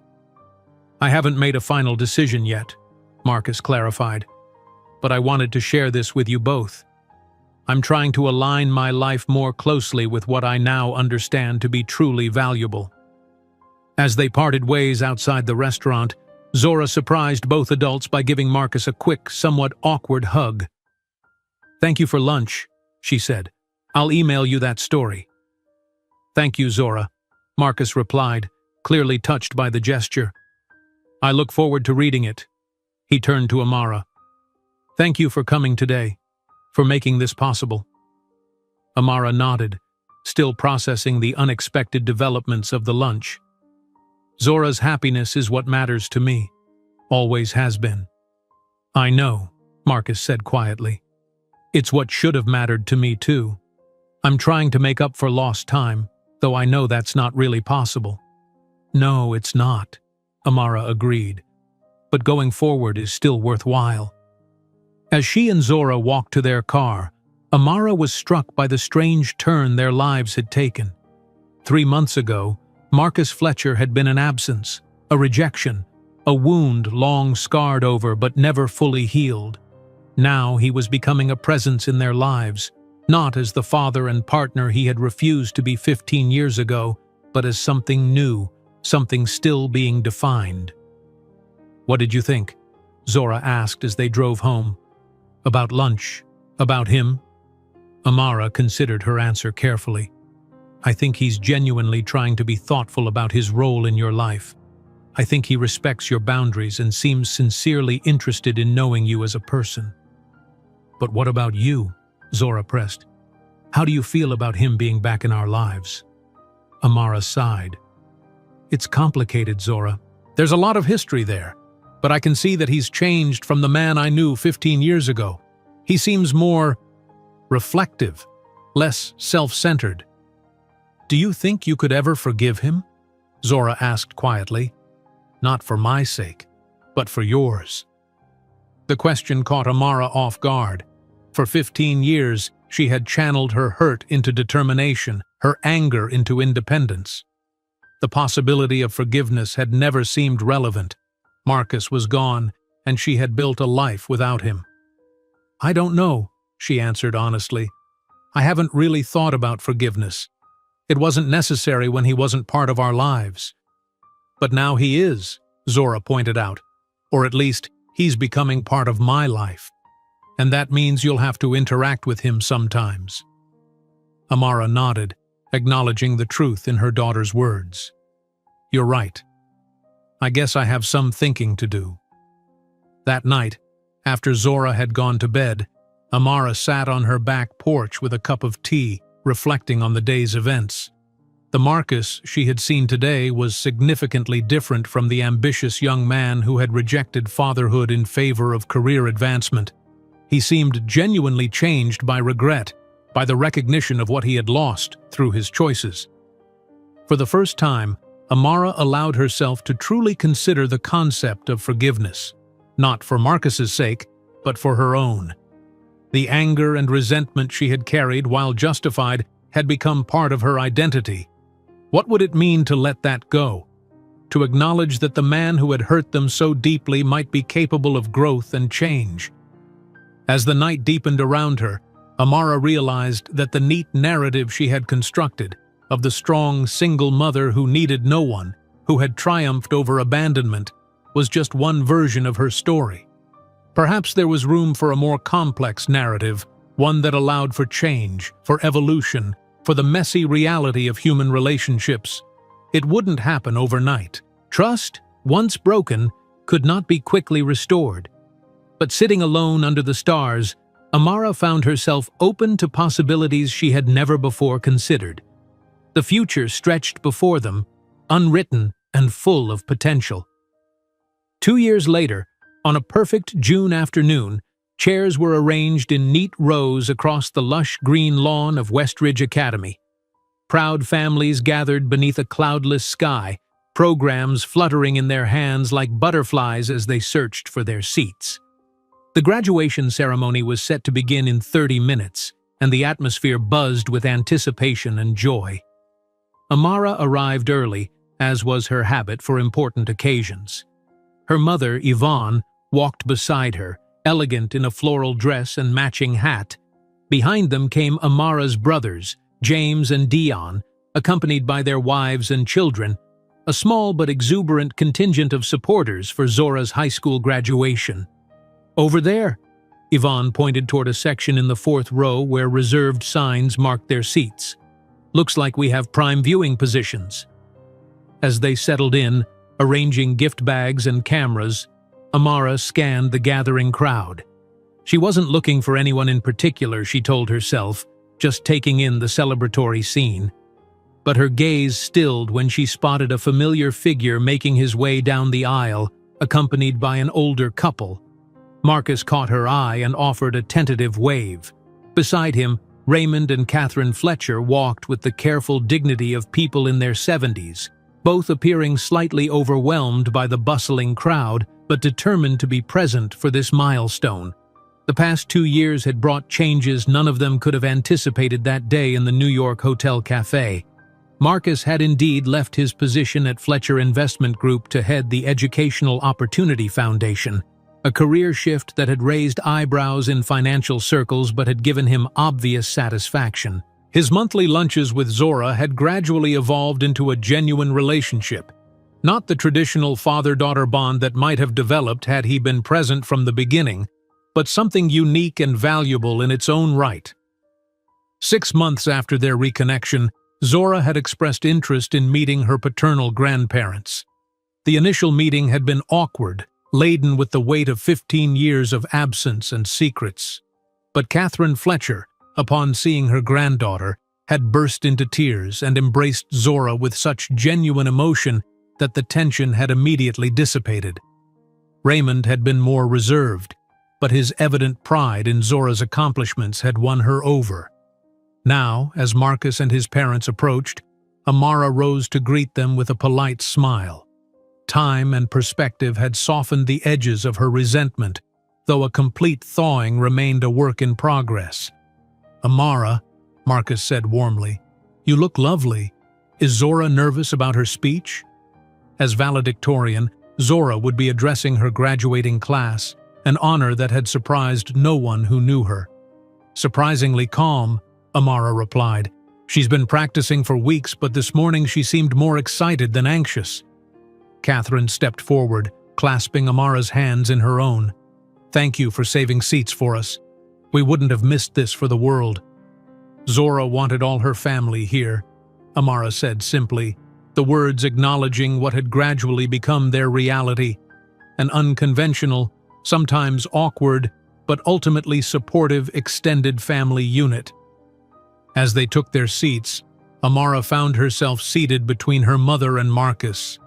2 years ago, this proximity would have been uncomfortable, laden with unresolved tension. Now it felt, if not entirely natural, at least not actively distressing. "Nervous?"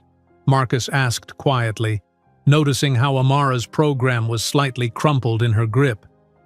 "A little," she admitted. "It's a big moment. The end of one chapter, the beginning of another." "She's ready," Marcus assured her. "Columbia will be lucky to have her." Zora's acceptance to Columbia University's creative writing program had been cause for celebration throughout their extended family. Marcus had offered to pay her full tuition, an offer Amara had initially resisted out of long-standing pride and independence. But Zora, with her practical wisdom, had pointed out that accepting his financial support for college would allow her to graduate debt-free and pursue her writing career without immediate financial pressure. "She's worked so hard for this," Amara said, her voice thick with emotion. "Sometimes I can't believe we're here already, 17 years gone in the blink of an eye." "You've done an amazing job raising her," Marcus said, his voice equally emotional. "I know I've said it before, but it bears repeating. You created something beautiful, Amara, especially when, I failed you both." Before Amara could respond, the ceremony began. The graduates processed into the traditional pomp and circumstance, their blue gowns bright against the green lawn, their expressions ranging from solemn to giddy.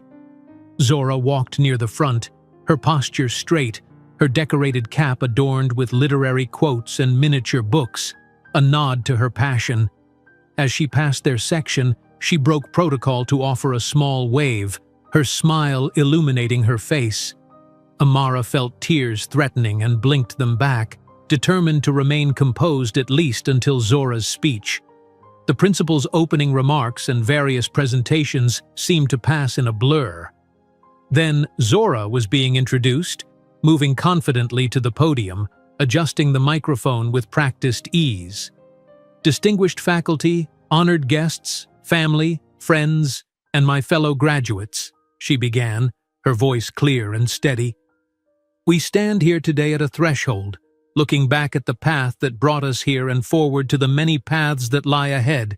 As Zora continued her speech, weaving literary references with personal reflections and gentle humor, Amara felt a complex mixture of emotions: fierce pride, bittersweet nostalgia, and profound gratitude for the journey they had shared.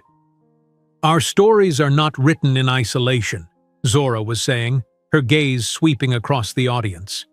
They are shaped by those who walk alongside us, those who have been there from the beginning, those who joined our narratives along the way, and even those whose absence created spaces we had to navigate.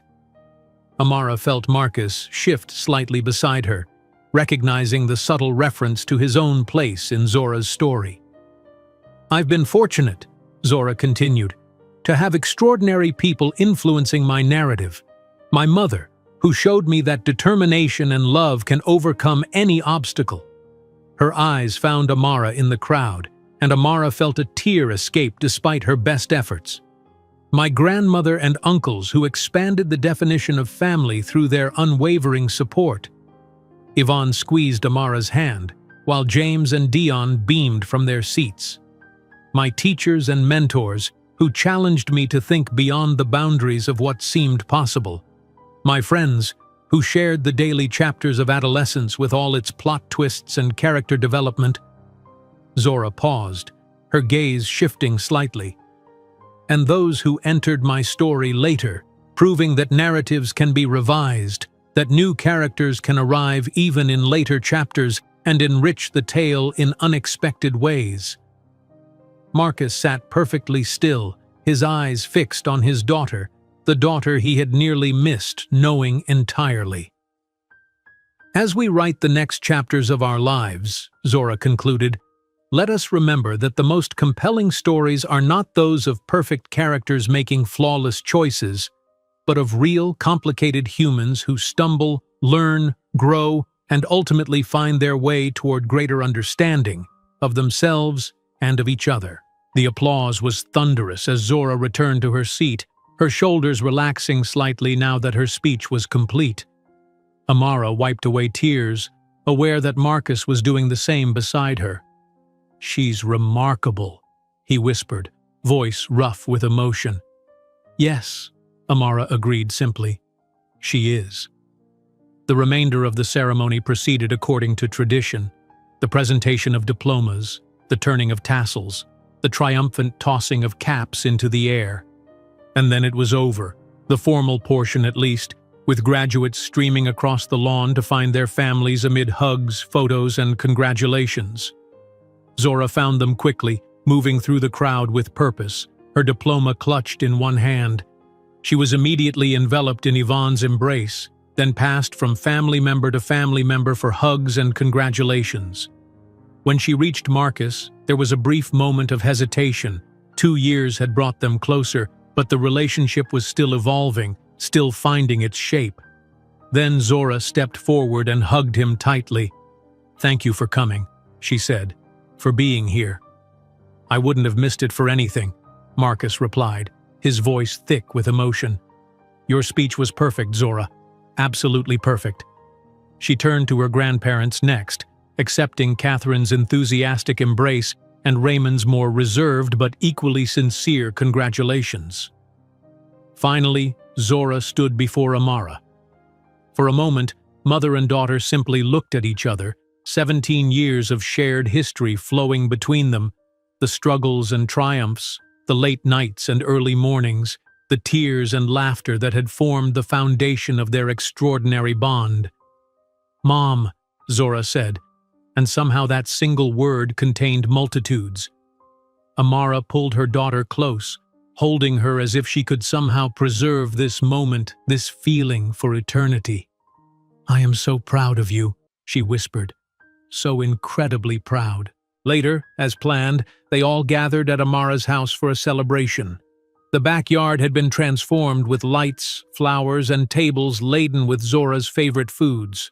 Friends and extended family mingled in the warm evening air, sharing stories and congratulations. Amara found herself in the kitchen preparing another tray of appetizers when Marcus appeared in the doorway. "Need any help?" he offered. 2 years ago, the idea of Marcus in her kitchen would have been unthinkable. Now, it was not quite normal, but no longer jarring. "Sure," she said, gesturing to a stack of plates. "Those need to go out to the dessert table." They worked in companionable silence for a moment before Marcus spoke again. "I never properly thanked you, Amara." She looked up, surprised. "For what?" "For allowing me back into Zora's life, for giving me a chance I didn't deserve, for raising our daughter to be the incredible person she is, despite my absence." Amara considered his words carefully. "I didn't do it for you," she said finally. "I did it for Zora, because she deserved the opportunity to know both sides of her heritage, to make her own decisions about who belonged in her life." "I know," Marcus acknowledged, "but still, thank you." Amara nodded, accepting his gratitude without further comment.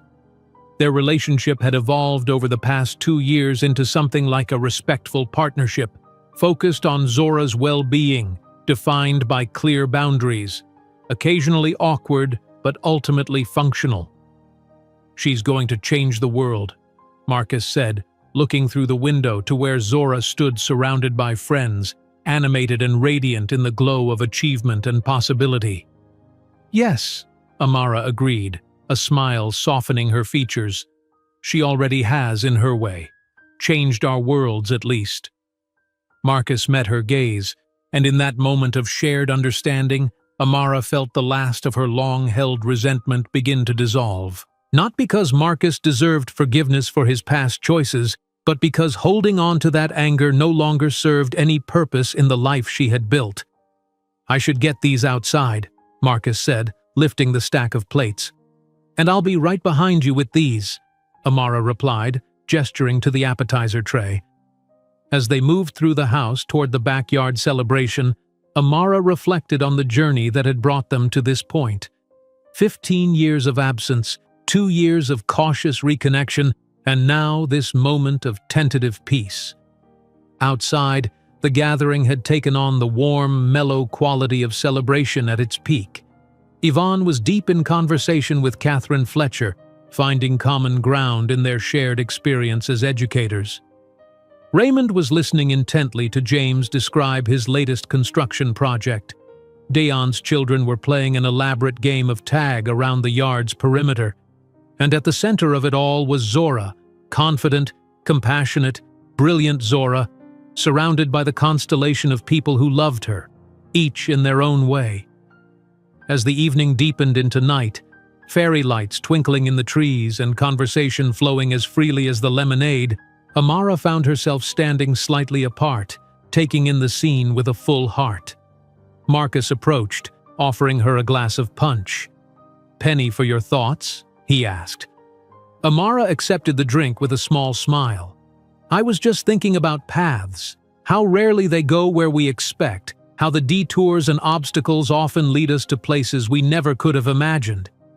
Marcus nodded, understanding the subtext of her words. "If someone had told me 17 years ago that I'd be standing in your backyard celebrating our daughter's high school graduation, you'd have run even faster in the opposite direction?" Amara suggested, a hint of wry humor in her tone. Marcus winced but acknowledged the truth with a rueful nod. "I was a fool," he said simply. "The biggest mistake of my life." "And yet," Amara mused, looking toward Zora, who was now showing her grandmother photos on her phone. "Here we are." "Here we are," Marcus echoed, following her gaze. In the warm June night, surrounded by the family they had created, conventional and unconventional, bound by blood and choice and circumstance, they stood together, connected by the remarkable young woman who had found a way to forge meaning from absence, to create wholeness from fragmentation. Zora looked up then, catching sight of her parents standing side by side. She smiled, a smile that held knowledge beyond her years, understanding of the complex, imperfect humans who had created her, and acceptance of their flaws and strengths alike. In that smile was forgiveness, was future, was possibility. In that smile was everything that mattered. And as the celebration continued around them, as Zora turned back to her conversation, as life moved inexorably forward with all its unexpected twists and turns, Amara and Marcus remained for a moment in silent acknowledgement of their shared journey, the mistakes and regrets of the past, the cautious rebuilding of the present, and the open, unwritten possibility of the future. Some stories ended, others began, and the most important ones simply continued, evolving with each new chapter, each new day, each new choice. Their story, Amara's, Marcus's, and most importantly, Zora's, was far from finished. And for the first time in 17 years, that uncertainty felt not like a threat, but like a promise.